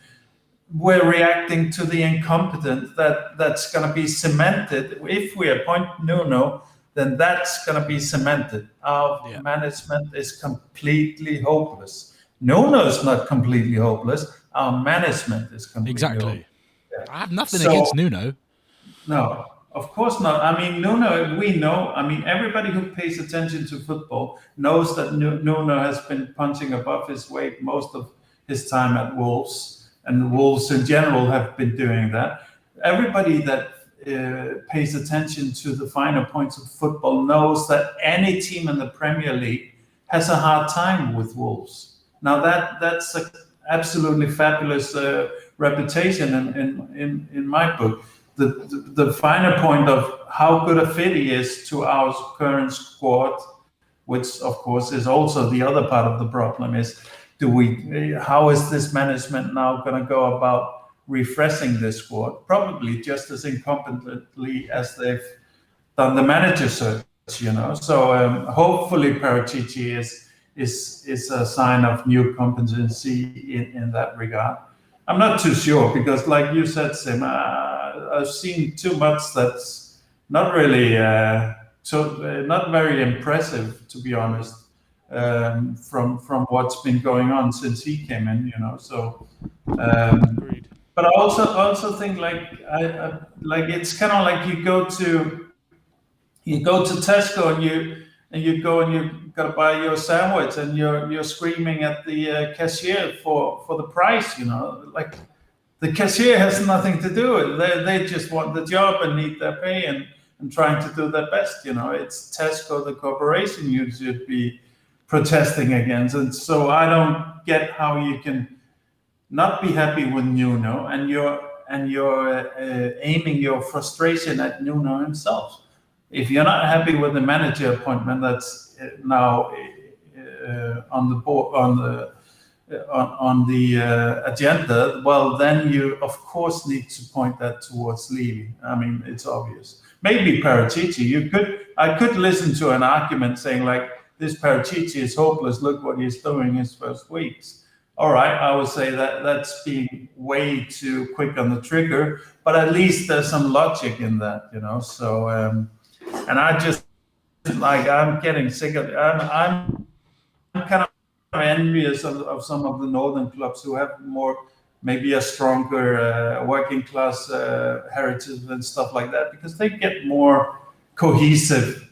Like their fan base is more together, They're not as shy of when stuff is not going bad, it's gonna be negative. Wake up! There's no way of just if you spray some nice smell on your toilet, it doesn't mean that your toilet's clean.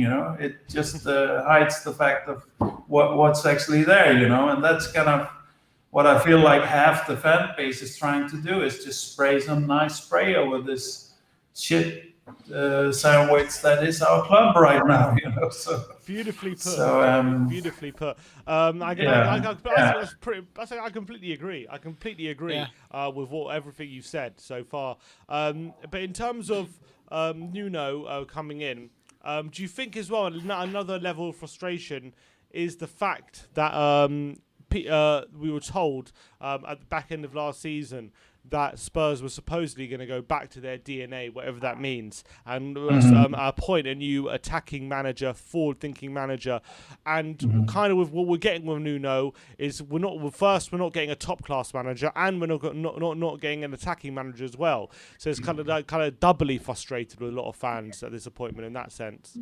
It's utter nonsense, yet more PR nonsense. I think maybe Levy had the guts to send that kind of a message out because he in some manic mood thought he might be getting Potts in on whatever. And that's also, I kind of feel like maybe now we're looking at just a holding manager until maybe we can start real talks with Potts.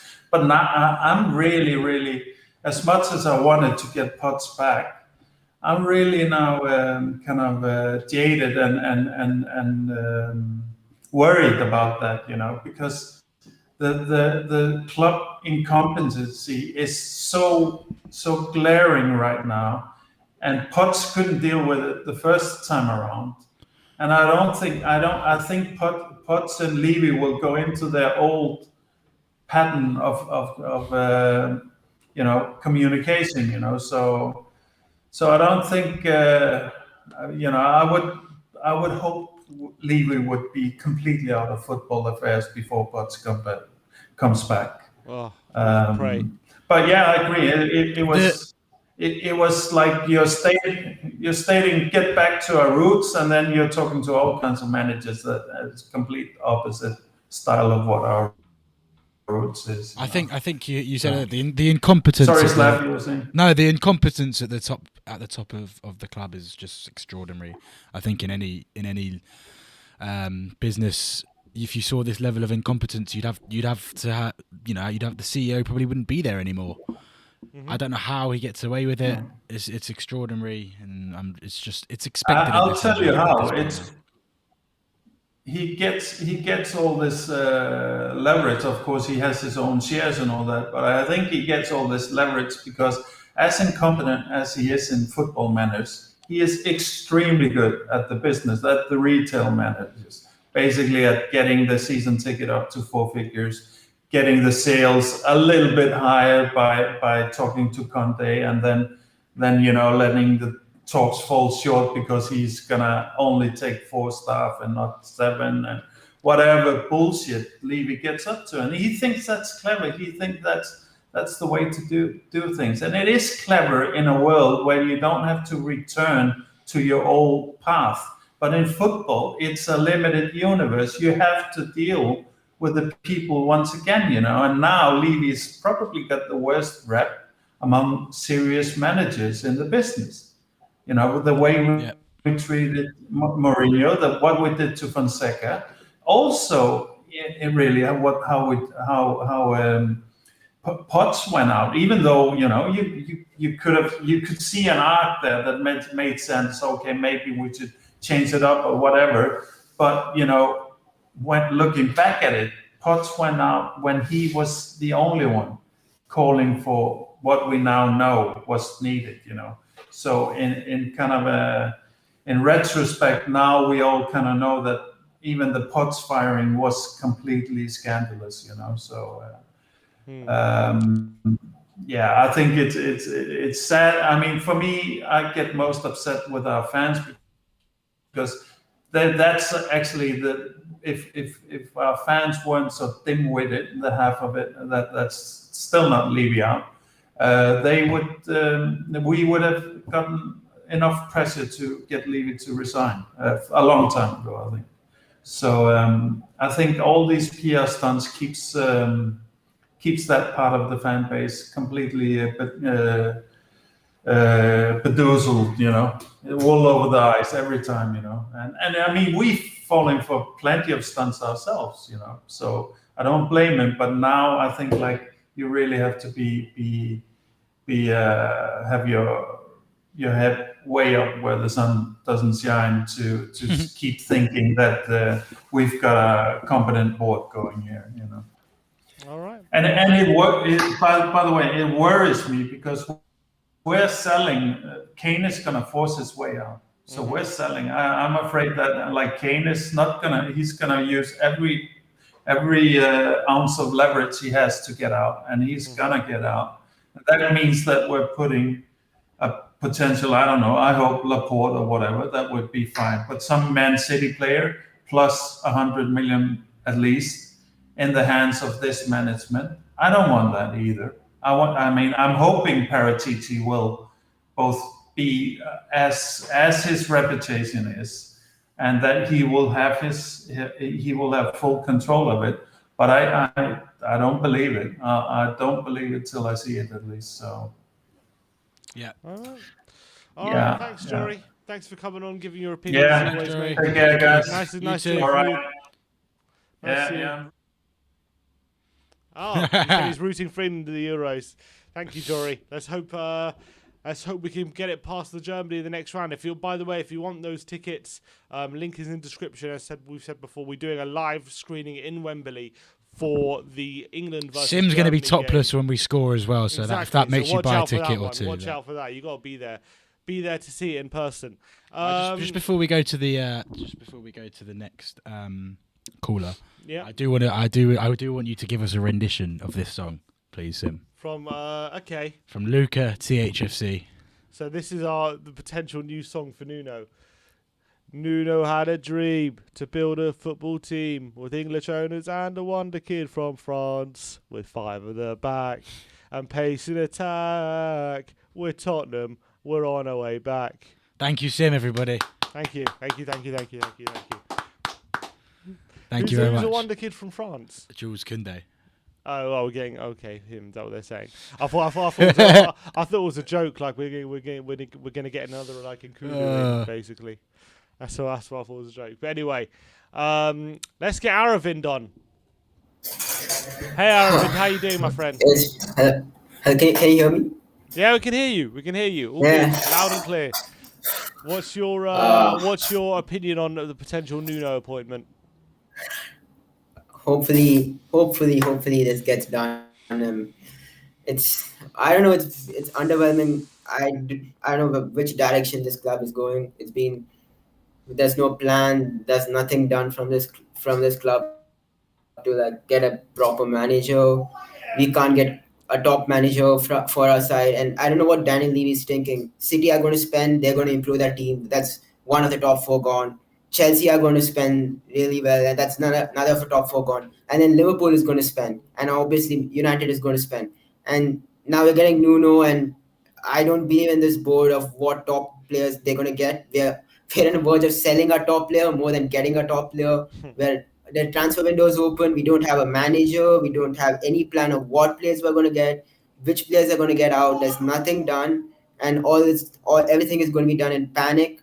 And we have Leicester who's signing top players. We aren't even that level of getting, okay, if we don't spend big amounts, we don't have a proper recruitment side of getting at least for at a proper rate of some good players. I don't know whether Paratici is that well of a manager who can get cheap deals, and everything is falling apart. I don't see anything positive from it. We can get any manager, anyone in our team, but if you're not going to back anyone, and if you're not going to get the right players out or in, I don't see anything positive from our board or from anyone who's doing it. And all we can do is just hope for top four nowadays, where we used to get into that properly. And I don't see anything positive from our club. And I'm not sure whether we're going to get Nuno by tomorrow. Yeah, go on. That's how it's been run. The state of the club is run really poorly. Yeah, I completely understand your frustrations or reservations, but do you think there's any positive element to this potential appointment? Maybe the work he did do at Wolves, if he could build on that and improve the Tottenham players, some of the Tottenham players in the squad, maybe it could be a potentially good appointment if things fall into place. Yes, I do agree with that. But if Paratici wants to play three at the back, give him the players, get rid of some toxic players. I don't want Wings, Davis, and I don't know whether they'll get a moves first point. But I don't want. We need to get rid of the players. And one more thing is, yes, everyone wants Harry Kane to stay over here. But if he doesn't want, if he knows this club isn't going to win any major trophies for him, and that is the Premier League, the Champions League, and something which for sure it's nothing going to be happening in 2 to 3 years. And if he wants to move away from it, it's better for us as a club to think for the future rather than having him. If he's not going to sign the contract, that makes no sense. So if we can get the most money out of him by this thing, and then we can shape ourselves with a better recruitment from our side to get top players like them. That's the stage I'm looking at. If the new manager comes, and if the board, Danny Levy, I don't know what he's talking, and if he thinks that he doesn't want to be in this club, and he doesn't think that we're going to win the Premier League and the Champions League, which is not possible, get rid of him. And it's better to fix the issue much faster than keeping him and hanging him and saying, yes, we all love Kane, we know what he is for the club, what he's done for the club, but if he's not willing to be here, we don't need to force him to stay in the club if he's not willing to be here. So he's a top player, he wants to win the big things, and for us, it's so obvious that we're building a project. So we rather find solutions to fix the problem rather holding it and all that stuff. And we know Son is signing his contracts, hopefully. That's what I'm hearing the rumors for past few days. So he's one of the player, and if we can find solutions to improve our squad, that's much better than what we have right now, regardless of what managers we are going to bring in and out. So the quality of the squad really needs to improve, regardless of whatever manager we bring. It can be, we can have Conte right now. He can come here. That's the reason why he might have rejected is because he's not going to get, if he's not getting his players, he's a winner. So he wants to come. So it depends on whatever manager we get. The quality of the players need to improve, and we know there aren't proper players at the back, at our midfield, which needs to really reshape. So that's one thing we need to think is that yes, we want Kane to be in our club, but if he's not willing to stay here and he's not going to sign the contract, the more we're going to run the process down. I'm really worrying that it's going to become like an Ericsson situation where he doesn't screw it up by saying, okay, let's try to make him stay in the club and all that stuff. So if we can get the most money out of him, we can do a lot of changes, like how Chelsea has got get rid of Hazard and all that stuff. I agree, but I also think the squad. At Chelsea they've got a good recruitment system and they've got all the money to spend on whoever they want, regardless of what happens with players that sell. With us, I don't trust the board to spend the Harry Kane money in the right way. And if we do, and to be honest, with everything that's going on at the moment, with the underwhelming appointments and all the mess behind the scenes, I think Harry Kane going just would be the icing on the cake for a bit of a meltdown, an even bigger meltdown than we saw. I just don't think you can do it now. What? Let him go. I think if you didn't, I think if you're getting such an underwhelming appointment and then you let your best player go, I think that's just a recipe for disaster. Yeah, I agree. How are you supposed to expect Nuno to succeed by selling your best player and saying, we'll give you some of the money to spend, but I'm not letting you choose who we spend it on? It wouldn't. That's why I think I see your point on, if we sold Kane, we'd have money to spend to improve the squad, because obviously the squad does need badly improving, but I think you've got to build it around your best players. He's still got 3 years left on his contract. You still got Son. You still got good players around him like Ndombele, Højbjerg, Rodon, Sergio Reguilon. And I think if you can get rid of some of the utter dross and get some money in for the likes of Aurier, Lamela, Winks, Sissoko, etc., Dyer, Sanchez, Foyth, then you can improve in the areas that we need to, and then you can maybe say to Harry Kane, look, we've bought these players. Let's say, for example, Jules Koundé did come in along with Anderson. Look, we'd say to Harry Kane, look, we've got a good manager. We've got players in. We've reshaped the defence. We've got a couple of midfielders in to try and help you create chances and try and take that next step towards a top 4 finish, towards trophies or whatever it might be. Then you can say differently. But I just think getting rid of Harry Kane just tops it all off. It would be a mess. Bad idea. I agree with your point by saying that yes, we need to have the players and build around the team. But okay, let's say if next season we're going to finish again 6th or 7th, and then it's 2 years left, and then we're just going to run down his contract. But with 2 years left, you still get 100, at least 100. You probably get 100 mil for him. Plus, if this season he got us into the Champions League, that's 50 million. Yeah. I don't think it makes a difference this year or next year. You still get the same amount of money. Agreed.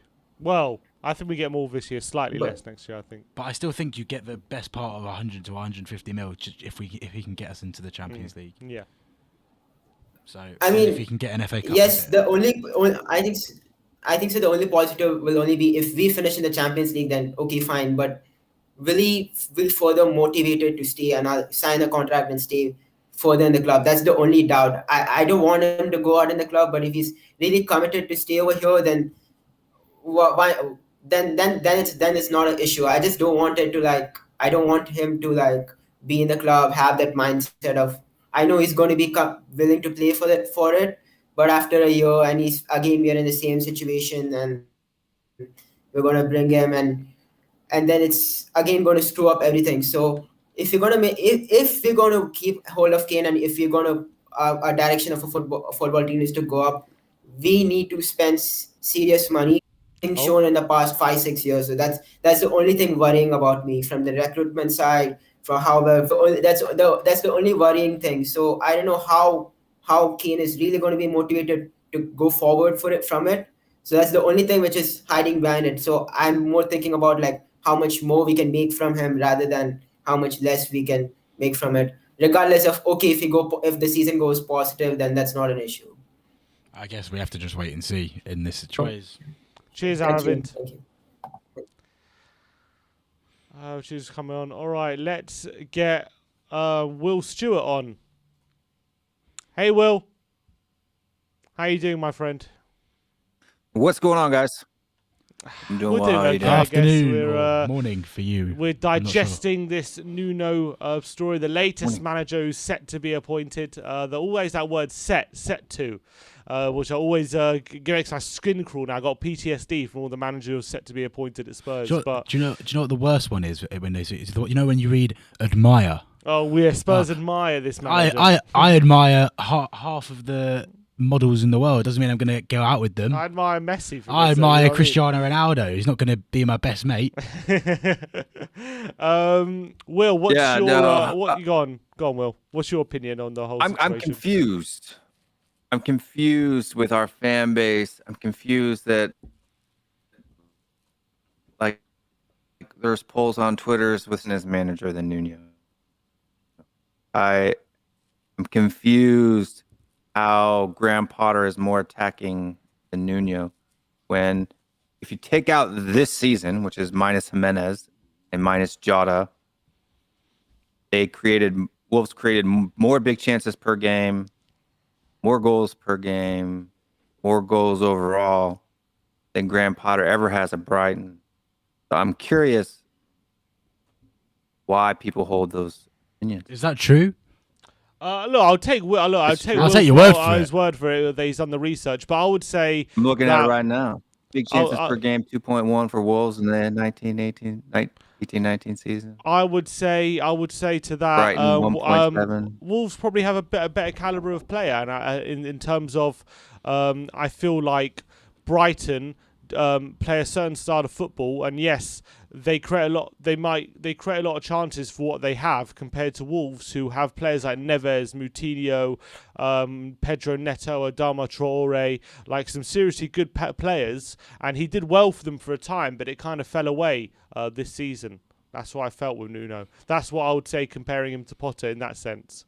That's what I would argue. Right, but you got a season and a half of Potter at Brighton, who's been a Premier League side for how many years in a row?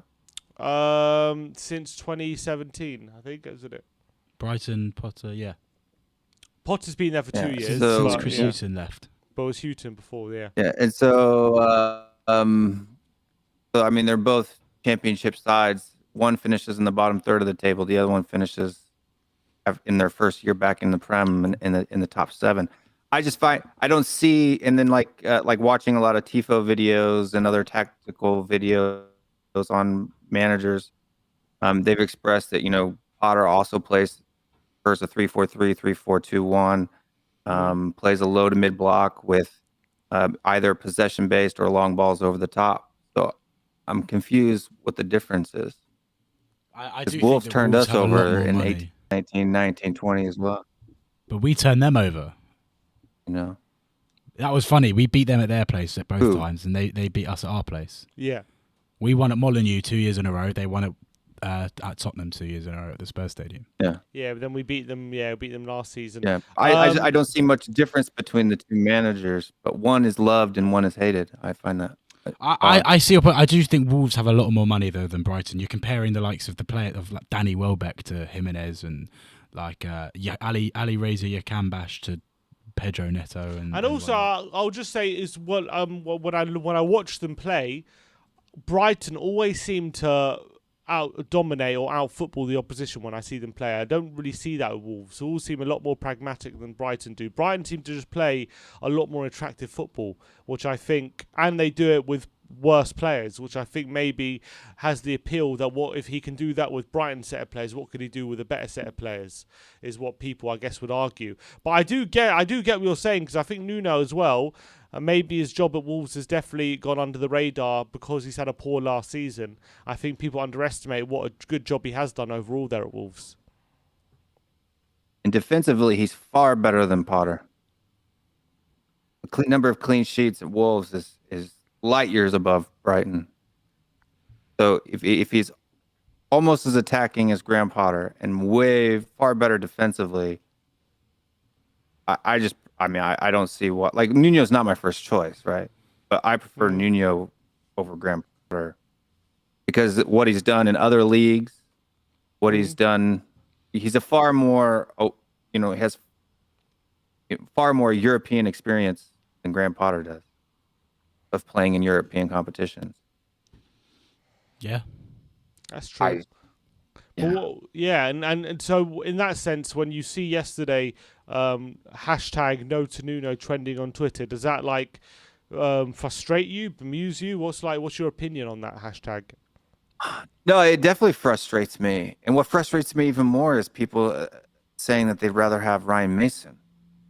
And that frustrates me just as bad. Like the two things that are going together there. You have a 29-year-old gentleman who plays his buddies and makes some questionable substitutions, or a nearly 50-year-old man who's played in European competitions, Europa League, Champions League. I'm just curious why one would choose the other one over the other. Like this whole thing of like playing attacking football. I'd rather win. I don't care how we said play. That, but we said that with Mourinho. There's no guarantee we'll win with Nuno. I was okay with the way Mourinho played football. But we weren't winning. No guarantee that we'll win with Nuno. We weren't winning. But I didn't mind the style of football that Jose Mourinho played either. I don't mind the style if we win, but we didn't win.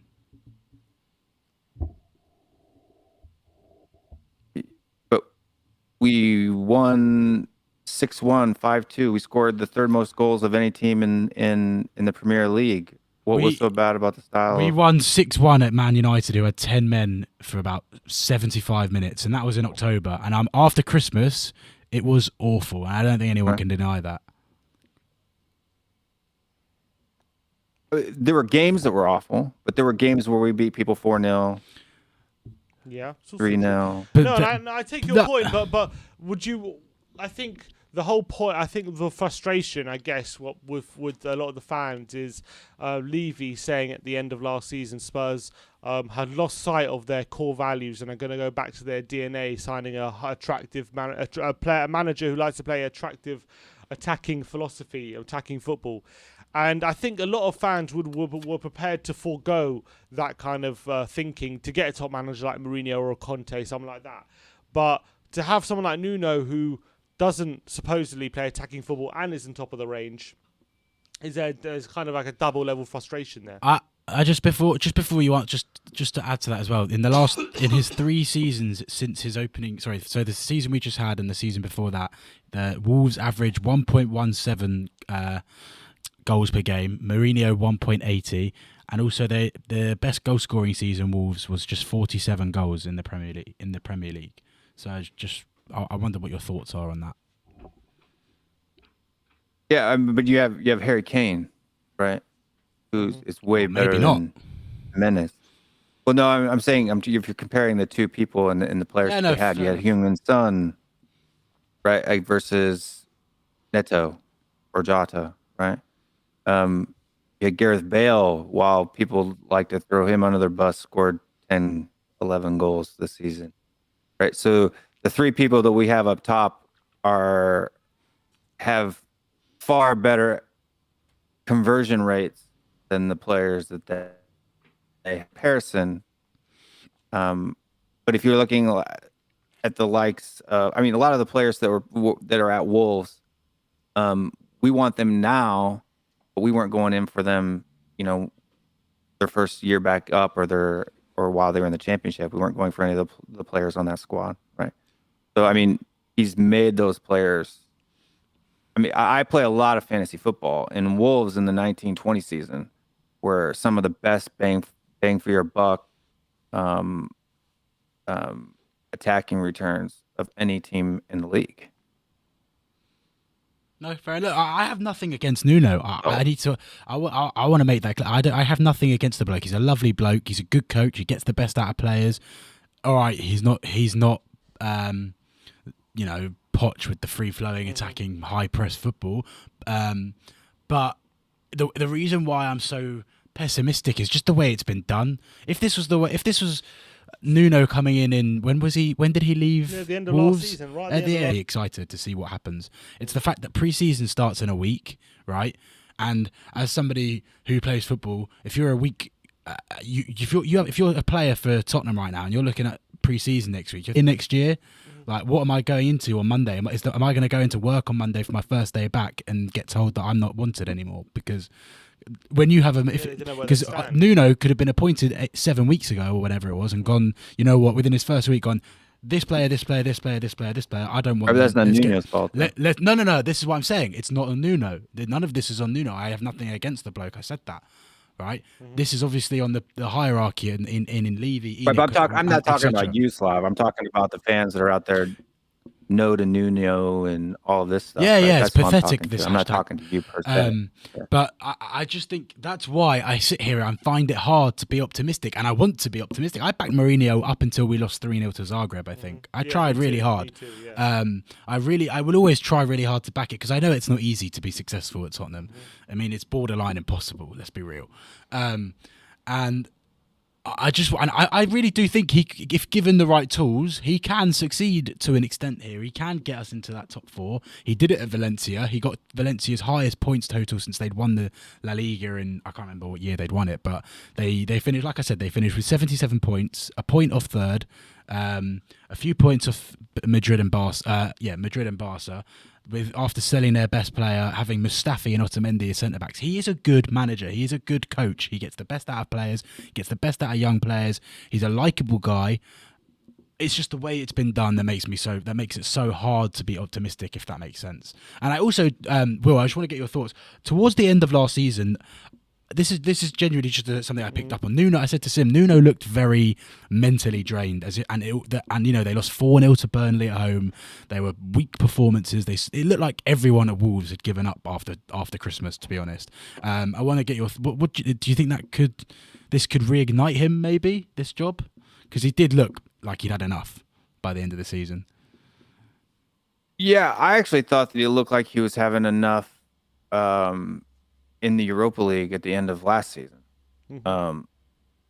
They had a really short preseason, if you remember, and then not that that's an excuse or anything, but they did in the way that they went out in Europa League, and I just think that he was kind of he was ready to go after the 1920 season, to be honest with you. I think that he's a little fed up with, I don't know for certain, but this is just my guess, with just the selling off of his a couple of his best players, with Jota going to Liverpool, because Jota for him it's very important with the way he works the ball up the wings. That was also very last minute, that deal as well, I seem to remember. Yeah. And it was, it's like Adam Toure and Jota are almost more important to the system than Jimenez is, especially in the 1920s. The way, instead of playing the ball through the middle or over the top, like Potter tends to do, he tends to work the ball along triangles down the flanks of the left and the right.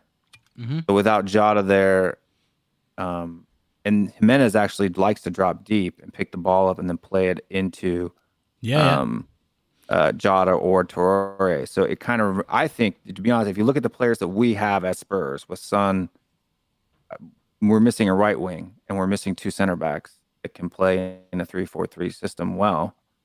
But that's all you need. I think that if we're trying to go for a 4-2-3-1 or that high press attacking football, we're going to have to buy like 5 or 6 players. And I don't see that happening this summer. And so I think that the reason why I want Nuno over Potter is because I think he fits the players we have better. That style of play, that dropping deep and playing it out wide and into the flanks. Because when we were doing that, the first half of last season, Son was on top of the world, but I don't know. I mean, that's just what I'm not. Like I said, I'm not excited about like he wouldn't be my first choice. Conte was who I wanted, but I think Nuno's a better manager than Graham Potter, or he has more experience as well, in my opinion. Yeah, no, I agree. He is more experienced. He did a good job at Valencia. He did he did a good job at Wolves. Let's be real. He did a good job at Wolves. and he was manager at Porto for a little bit as well. He was for a year. Didn't win anything. Yeah, No. not very long. Look, whoever we get now, actually. we're not going to sit here and dance around and be happy, are we? So, I think you just got to try and look at it as positively as you can, and hope that this works. I think we do have some fundamental players that can be built around the squad for him. I do think he'll enjoy working with some players, and obviously if we can keep hold of our best players, everyone knows who I'm talking about, then I think it can be a success to an extent. I think that it's possible, if with the right recruitment, we could have a good season under him. And I think if he's up for the challenge, Nuno, and he's motivated to get the best out of the players, and because I think the one thing we really miss in this squad is coaching. These players haven't been coached in a long time, because if you think about it, Poch left in the winter of 2019. We're now approaching the winter of 2021, and to be honest, it looked like they hadn't been coached over that summer after the Champions League final. We lost 14 league games of the season we were in the Champions League final, including not winning an away game for a year. These players have not been fully coached properly for a long time, and I think the most important thing is we need a coach as well. He can get us playing a system again. Yeah, we need an identity back, and if he can give us that, then I'm all for it. I think that's the most important thing is in football. You need to know what you're playing for. You need to know what you're doing. You need to know. Everyone needs to know their roles. You look at I said this before. I know it's international football. You look at that Italy team; they all know their roles. You look at that Chelsea team; they all know their roles. Any top team, you have to know your role. You have to know your duty. You have to fight for one another. You have to have a system. You have to have a philosophy, an identity, a way of playing. You have to all be on the same page for it to work in football. And if you're not, you will never be successful. And I think if we can just get the players coached on the same page, we're not going to win anywhere get near the league, but we can challenge for a top 4 spot with the right additions. And if he's given some players that he wants and that he thinks can fit his system that he's going to play at Tottenham. And I think if he works well with his mate Paratici, then I'm all for it. Let's give it a go. And Porto is actually his best single year. He had 27 wins, 15 draws, and only 7 losses. Which almost averaged 2 points per match. I don't read too much into the Portuguese league, but I think if you have a look at his Valencia record, especially that season, his first season, I think it's a good. Valencia again, he did well in his first year and then fell off. It all fell off. Well, he left in November of the second year, but because of the poor run I know it's because they didn't get out of the Champions League group stage, and he was replaced by Neville, and then they all went downhill. Yeah. But every manager who we get is going to have a bumpy ride at some point. So I just look at him as a stopgap. To be fair, yeah, I agree with you, and maybe he can surprise us. But yeah, I see this as a manager who won't be here more than 2 years. Anyway, Will, 2 years, 18 months is what I'm calling for. 18 months. There we go. I agree with you. But Will, thank you very much for coming on and giving your opinion as always. Nice to see you, and I'll see you soon. All right, guys, take it easy. Bye bye. Cheers, Will. All right, how many more we got in the back end? 2 more. Let's get Josh on. Hey, Josh. What's going on, people? Nice to see you, mate. How you been? Yeah, mate. Good. Happy. England are winning, at least for now. Just about. Coming home. Mate, I'll let you know on Tuesday, mate. I'll call you on Tuesday night, mate. You can't on Tuesday. Because if we win on Tuesday, I will try and make it. This is the one I'm going to try and make, lads. This is the one. Please, I'm desperate for you. We need to have some veggie samosas together. 3 points, yeah. Exactly.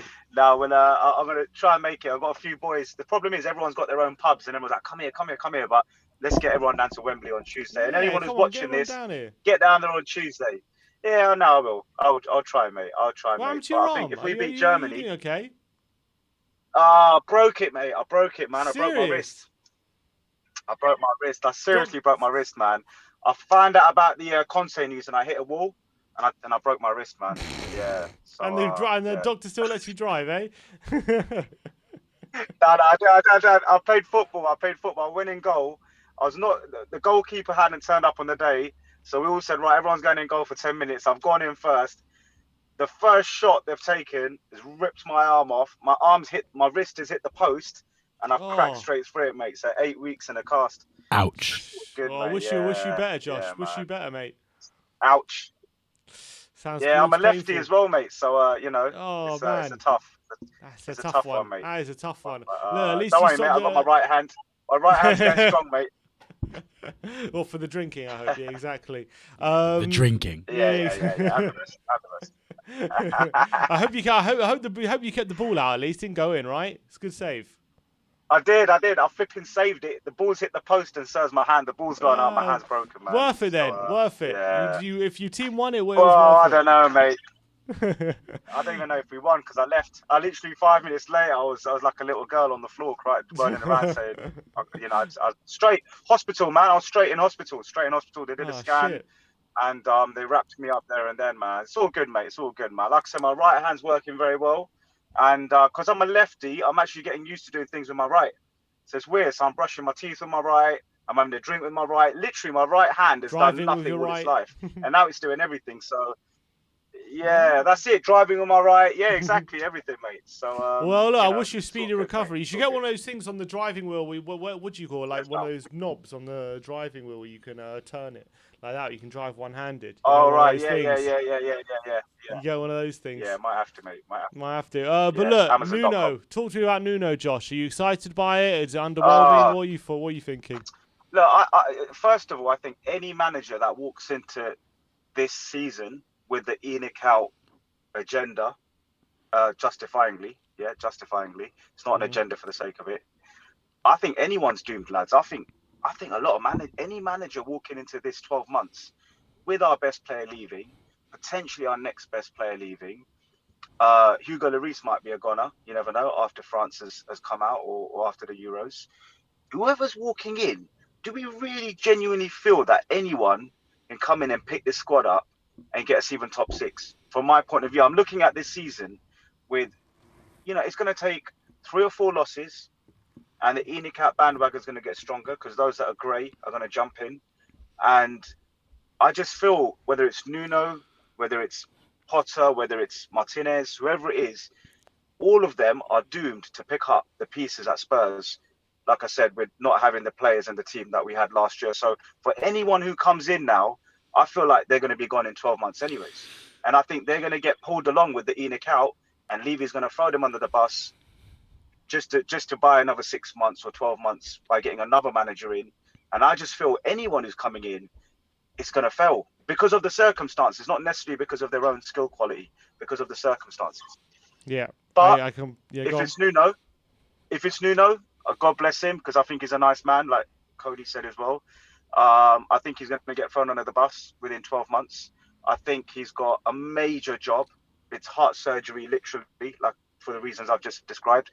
But having seen his success at Wolves with 2 7th-place finishes, losing obviously Jota, Jimenez, bringing through the likes of Traore, Neto, and all the rest of the players he's brought through, that, most of them are in the Portugal squad. When you look at the Portuguese at the Euros, come on, Nuno's got a hand in that, in some of them players. Yeah. So looking at it from that point of view, recruitment, bringing in these youngsters on the cheap, which works within Levy's box, Conte would not have been able to do that. That would have been pushing a square into a hole. But Nuno will be able to work with the infrastructure that the club works within. So from that point of view, tick. Youngsters, tick. Recruitment, tick, depending on who he brings with him and his backroom staff. In terms of football quality and style, which I know you guys were talking about with Cody, and Cody was saying, are we comparing apples for apples? Or you were saying, are we comparing apples for apples with Graham Potter having lesser players compared to Nuno having better players? Should we be comparing XGs and attacking flair and whatnot when it's not apples for apples? I think for me, him coming in, already, I've told you, I think he's going to fail because of ENIC and the infrastructure. But for him to come in and steady the ship, if he can, for something better, probably okay. He could probably do an okay job. He could probably nod his head along, try with some of the youngsters, bring in a few players and try. But let me ask you this question, guys. Do we really want, say we get 150 mil or 125 mil, we need a manager that's going to spend that money really well with Paratici. So is Nuno the right man for that, spending that money? Because is Potter the right man for that? I mean, at least Nuno with his European experience probably has a better phone list or a list of contacts than Potter does. So we have to ask that question as well, because is he the right man to spend the money alongside Paratici? That's a great That's a big question. question for me, man. I actually get your point, and when you think about a lot of the recruitment he's had at Wolves, a lot of it has actually been very successful. When you think of the likes of Roman Saiss, who's been very accomplished at centre back, and he came for a very, very cheap price. You think of the likes of Leandro Dendoncker as well, centre mid for Wolves, who's been very decent. Obviously, we know the likes of Neves and Moutinho, who are very well known. Adama Traore, he picked him up from a Championship side, Middlesbrough, and turned into a very good right winger. I mean, not really last season, but before that. And then Pedro Neto, a youngster as well, who's come on leaps and bounds this season. And Jimenez, who was playing in Mexico, but I'm pretty sure, wasn't he, before they took him? He took him to Wolves. So I think the recruitment for decent fees is probably why they're very seriously considering him. And I think that looks like he's going to be the choice. So I actually think he makes some very good points there when it comes Potter to recruitment. doesn't have that. Whereas, lads, Potter don't have that. Potter's recruitment, his recruitment case versus Nuno's is people argue. I disagree. I think you look at he's brought in that goalkeeper Robert Sanchez, who is now the Spain number 2. After within a year, he brought in Adam Webster from the Championship, who is I think has been fantastic at the back for Brighton. Adam Lallana on a free transfer, great business, great. Maupay. Pardon? Neil Maupay. He scores goals. He does score goals. Was Basuma there? Basuma before. Jakub Moder looks like a top player from Poland on the left-hand side. I think you're doing Potter a bit with this. I wouldn't mind it either. Nuno, I think Josh actually has a point. I think Nuno's actually might be better than Potter's recruitment. Yeah, no, he might be better, but to say Potter doesn't have that recruitment, I think Potter. Tariq Lamptey from Chelsea on a free is or like 1-2 million. If you had to decide between Potter and Nuno to spend this money, and I think Kane's a sold man. That's my view, is he's a sold man. It's just a matter of payment structure and then getting to that final negotiation. I disagree. I don't think Kane's sold. Mate, if he doesn't leave Spurs, he might go. He very might go, but he's not sold yet. Levy will want £150 million. No City players are coming to us. No one's going to want to join us. It's 150 I think nothing. Man City have a massive, a huge target, which is the Champions League. They have a huge target to dominate European football. 20 million is not going to make a difference for them, or 50 million. But you've got to remember they're about to high level. They're about to go and get Jack Grealish at 100 mil. Are they going to go and spend another 100 and something on Harry Kane as well? Can they do that with, especially with they're being watched by financial fair play as well after what happened? You know what? I disagree with him being a sold man. No, I think he's gone, mate. I think all three parties just need to agree now. The two parties on the blue side, which is Kane and City, have agreed, obviously behind the scenes. Yeah, of course. That looks like a done deal. I mean, you don't good luck come out dealing Sky with and Levy. speak like that, Harry Kane.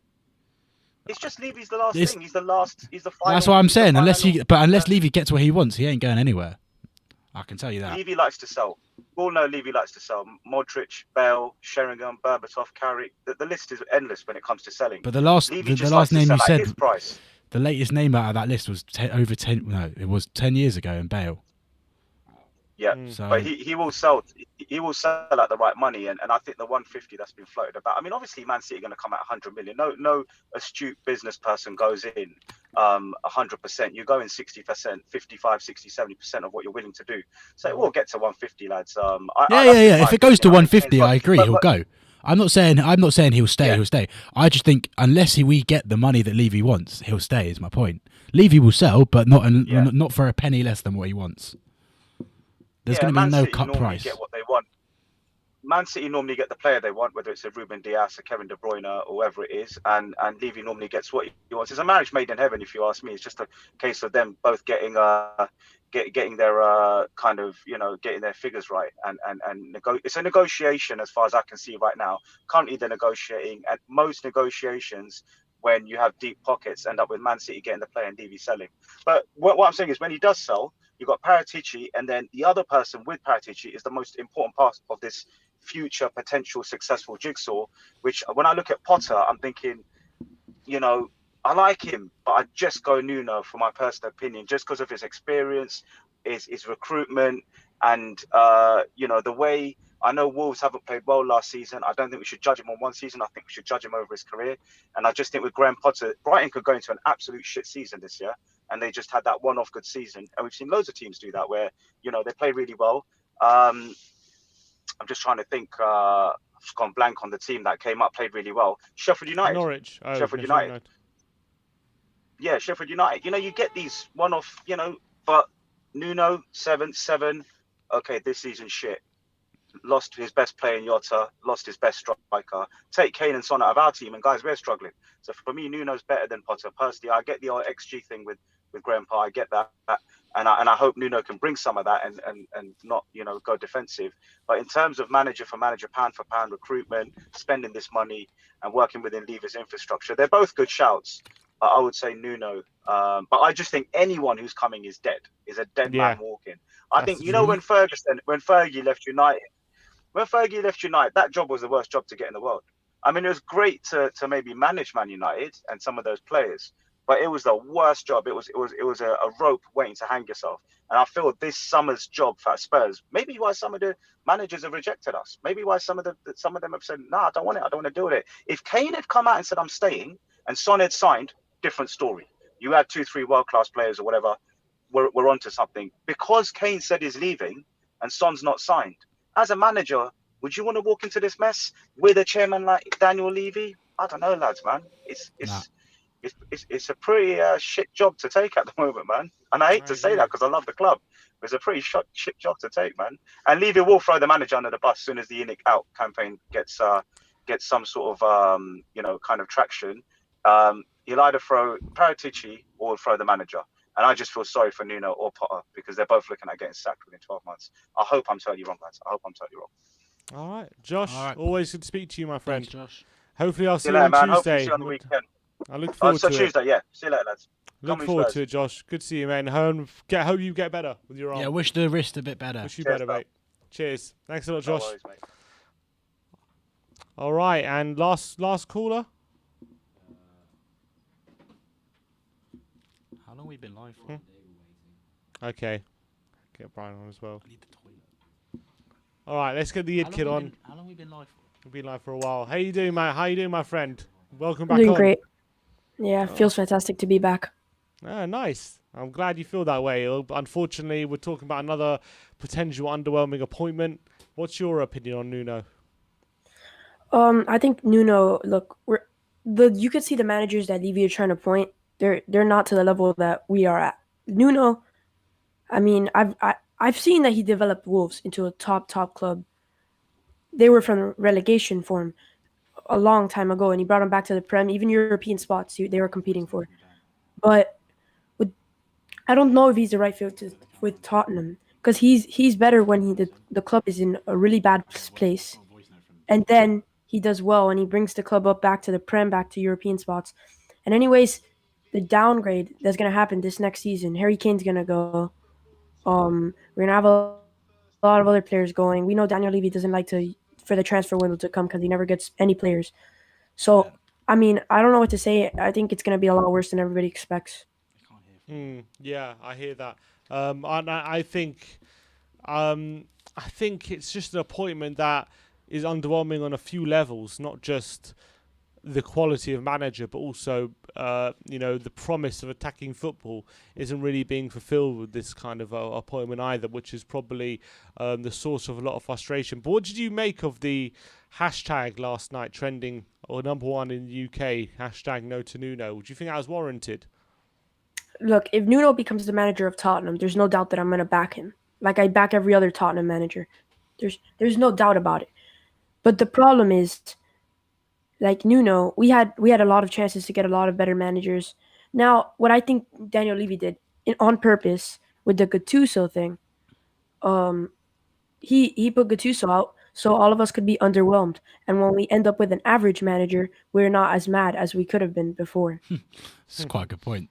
Yeah, probably. That wouldn't surprise me at all with the way Levy operates. Always trying, with this whole season ticket business, going for Conte on season ticket renewal day, and then all of a sudden that passes and the deal collapses. No surprise there for me.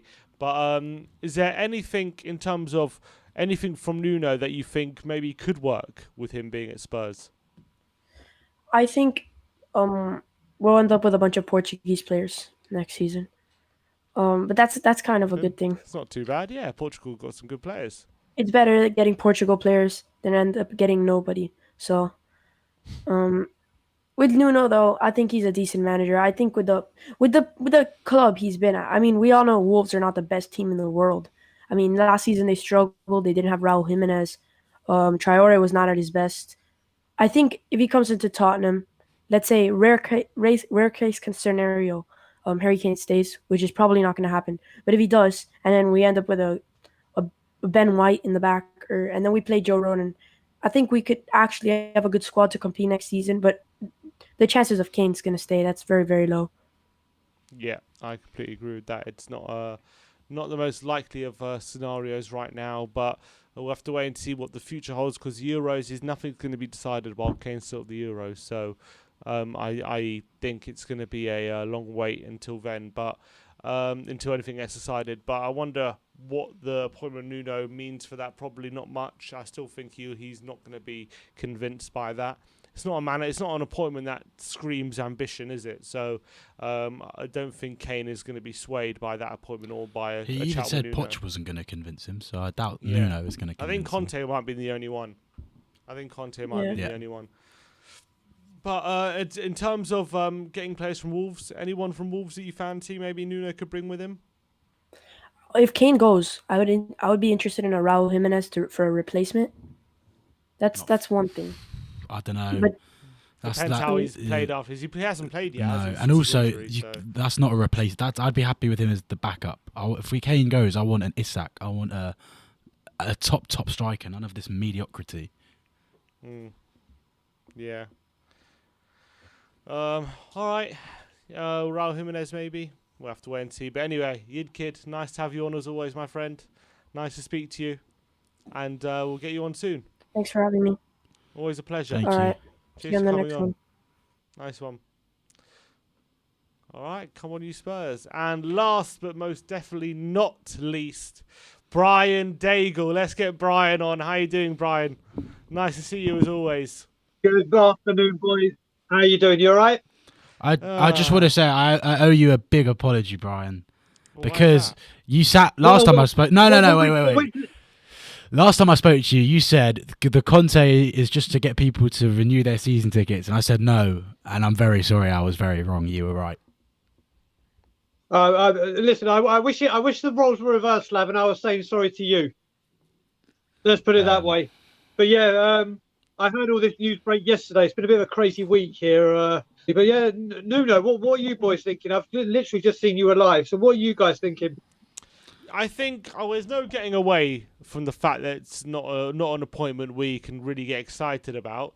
But I also think the hashtag no to Nuno is a bit too far. I think it's a bit too much for a manager who, in his own right, has done a good job in where he's been. He's managed in European football. He's taken Wolves from the Championship to Europa League football and mid-table security for a club who are not in the Premier League. So I think he's built a good team there, and I think in his own right, if he does get the job, which it seems likely at the moment, I think he deserves the backing of the fans before they start to turn on him before he's even managed a game. But there is right.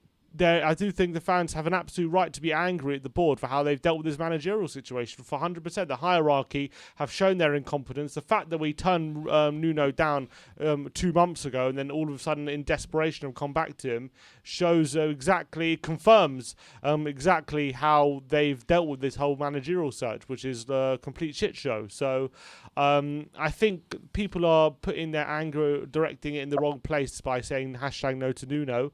But I think ENIC definitely should take a lot of the flak for an uninspiring and underwhelming and ambitious appointment, I would say, in a lot of respects.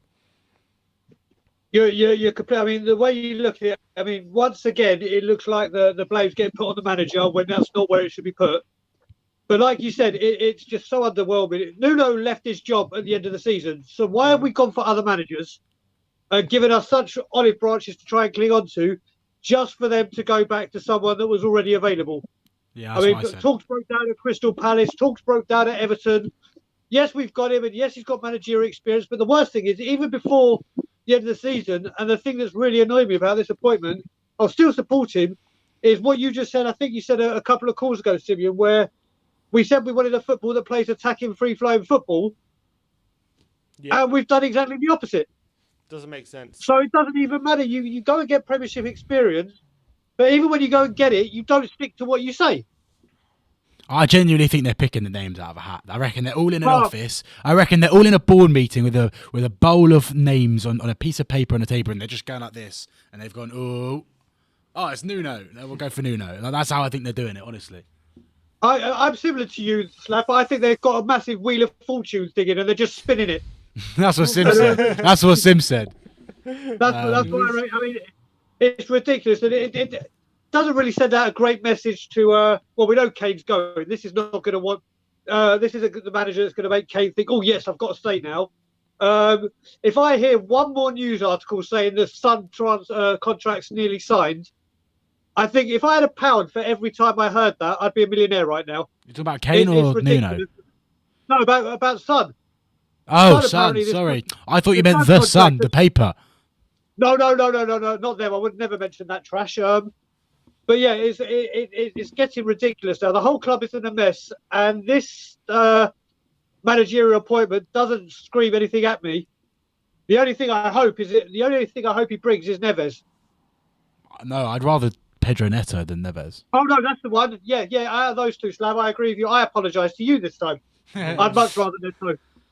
Rather Neto. Neto's unbelievable, but do you think there's an element though to this appointment that with the job he did at Wolves, overachieving for a few years before it kind of fell apart last year, the stuff he built that if he could implement that with a better set of players at Tottenham, maybe there could be an avenue for success with it. There could. That's the case with all managers, though, isn't it? But the great thing is, he's coming to Tottenham, and I've said this since before even Kay said he was leaving. The money we're going to get from him, we will not get. It won't be Liverpool. Here's Coutinho money. Go do what you want. We're going to get a fraction of it. And when you get rid of Kane, we lose a lot of players want to come and play because they know they're going to play alongside him. He's a huge pull for the club, and he's gone. Or will be gone. Sorry, will be. Let's not say he is, but I still think he will be gone. But as you said as well, it definitely won't be before the first game of the season unless it's silly money. And then, I just don't see how we're going from there. I just don't see Nuno. All right, there's the Mendes link, but what kind of big name players is he going to be able to attract? I said we might get João Moutinho after all these years. Oh, fantastic. Hopefully he can go get Damio from the Bermuda Triangle as well. We'll have a reunion of all Has the it players. literally been 10 years since that deadline day deal for Moutinho? Something like that. That was AVB. Has that been 10 years? Best part of. The AVB was 2000. Yeah, but right about. Wow, a decade too late. We're finally going to get Moutinho probably. That sounds about right. It's just like Llorente. We got him about a decade too late as well. Oh, we get everyone a decade too late. We got Llorente after his legs had gone. With Mourinho, we got a decade too late as well. That's what we need to do. We need to start scouting the 10-year-olds right now so we get them in their prime. So then, exactly. Then with an eye of getting them in 10 years' time. That's how we got to do it. But Brian, I want a prediction. What day are talks going to break down? What day next week? So let's think. You've already done it. So you've already said your part. I actually did this show with Slav, so there's already one bad bit of news. So there's a thought. We then do the two bright. I would say Tuesday. I'm going to go for Tuesday. England, Germany. Exactly. Get everyone distracted while England are going on. And which pundit is going to put his name in the hat on the ITV on Tuesday? Once talks break down. Yeah, I can't wait. It's going to be fantastic. That's what I'm going for Tuesday. As like you said, you got to remember we sacked Jose Mourinho under the smoke screen of the ESL. Yeah. So what bigger smoke screen? If England win, I think they do it on the Tuesday because then no one will give a shit. Exactly. We're too busy celebrating. Nuno broke down. Oh well. Exactly. But if we lose, it'll be horrific. But just to let you guys know, I'm literally on the verge of booking my ticket. I will be coming home September the 29th and staying to October the 20th. So I hope to see all of you, and definitely at the protest anyway. The NFL. Are you going to be taking part in this 7-a-side game? Oh, I am. 100%. I said to Ben, I'm the left-footed Jewish David Beckham. The left-footed David Beckham. Ben always used to call me Michael Brown. I'm the. You better watch your ankles, Brian. I'm the We Are Tottenham TV top goal scorer from our one and only game. You are. Scored a banger. There you go. Yeah. That's a good. Keep that title, Slav. Keep that title. Brilliant. Looking forward to it, Brian. Can't wait. Can't wait to get that 7 aside. I haven't played football in so long. I'm so unfit. I'm going to get in shape. I'm going to start training from now. From this week. I've got my team can win. I've got my final game of the season Monday to win the league. Also, when does the season start? Well, we had a break because of COVID and we've had games called off and whatnot. We're back in Monday, final game of the season. And Monday night under the lights to win the 3 points needed to win the league. Good luck. Let's go. Good luck, Slav. Thank you. Brian, can't wait to see you, and I can't wait to get you on when the talks break down and we can all have a run. I can't wait as well. I look forward to it, mate. I look forward to it. Have a great weekend, everyone. You too. Have a good Shabbat. Nice one, Brian. And you too. Shabbat shalom. See you later, guys. Bye-bye. Leave me out. Leave you out as always. Just before we end, Ben did send me a voice note. All right, we can play that. Go on. You can play the voice note. How shall I do it? Just do it to the microphone. I think people can hear that. Levy had a dream to milk our football team. First it was Stratford and then the Super League. We want you to leave. No room for the greed. Daniel Levy, get out of our club. He says amendments are welcome. So anyone, if you have amendments, please. Love that. Great ending to the show. It's been a mammoth stream about Nuno, Espirito, Santo, getting everyone's opinions on. I've enjoyed it immensely. Slav, always a pleasure having you on. Thank you very much for having me on. Thank you for everyone tuning in, comments, guests, everyone. yourself. Thank you. All the interaction really, really does help. Thank you all the views as well. We'll be back again when talks break down, so we'll see you then. I'll see you next week for the Graham Potter episode. Exactly. And don't forget, in a month's time, we will have...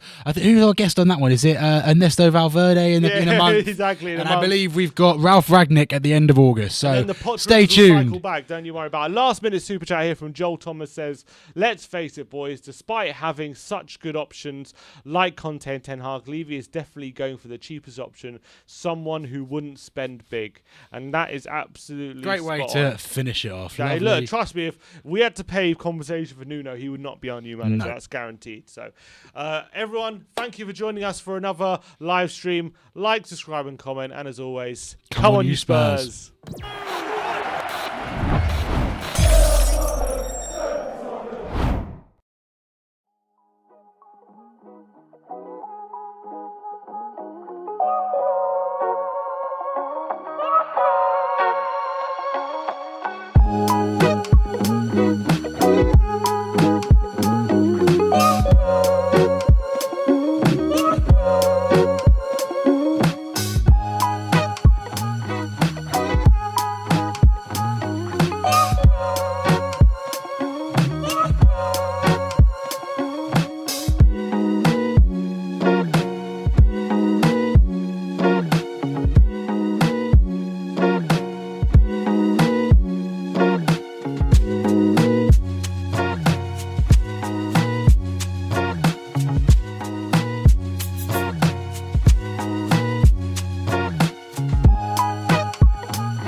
Bye.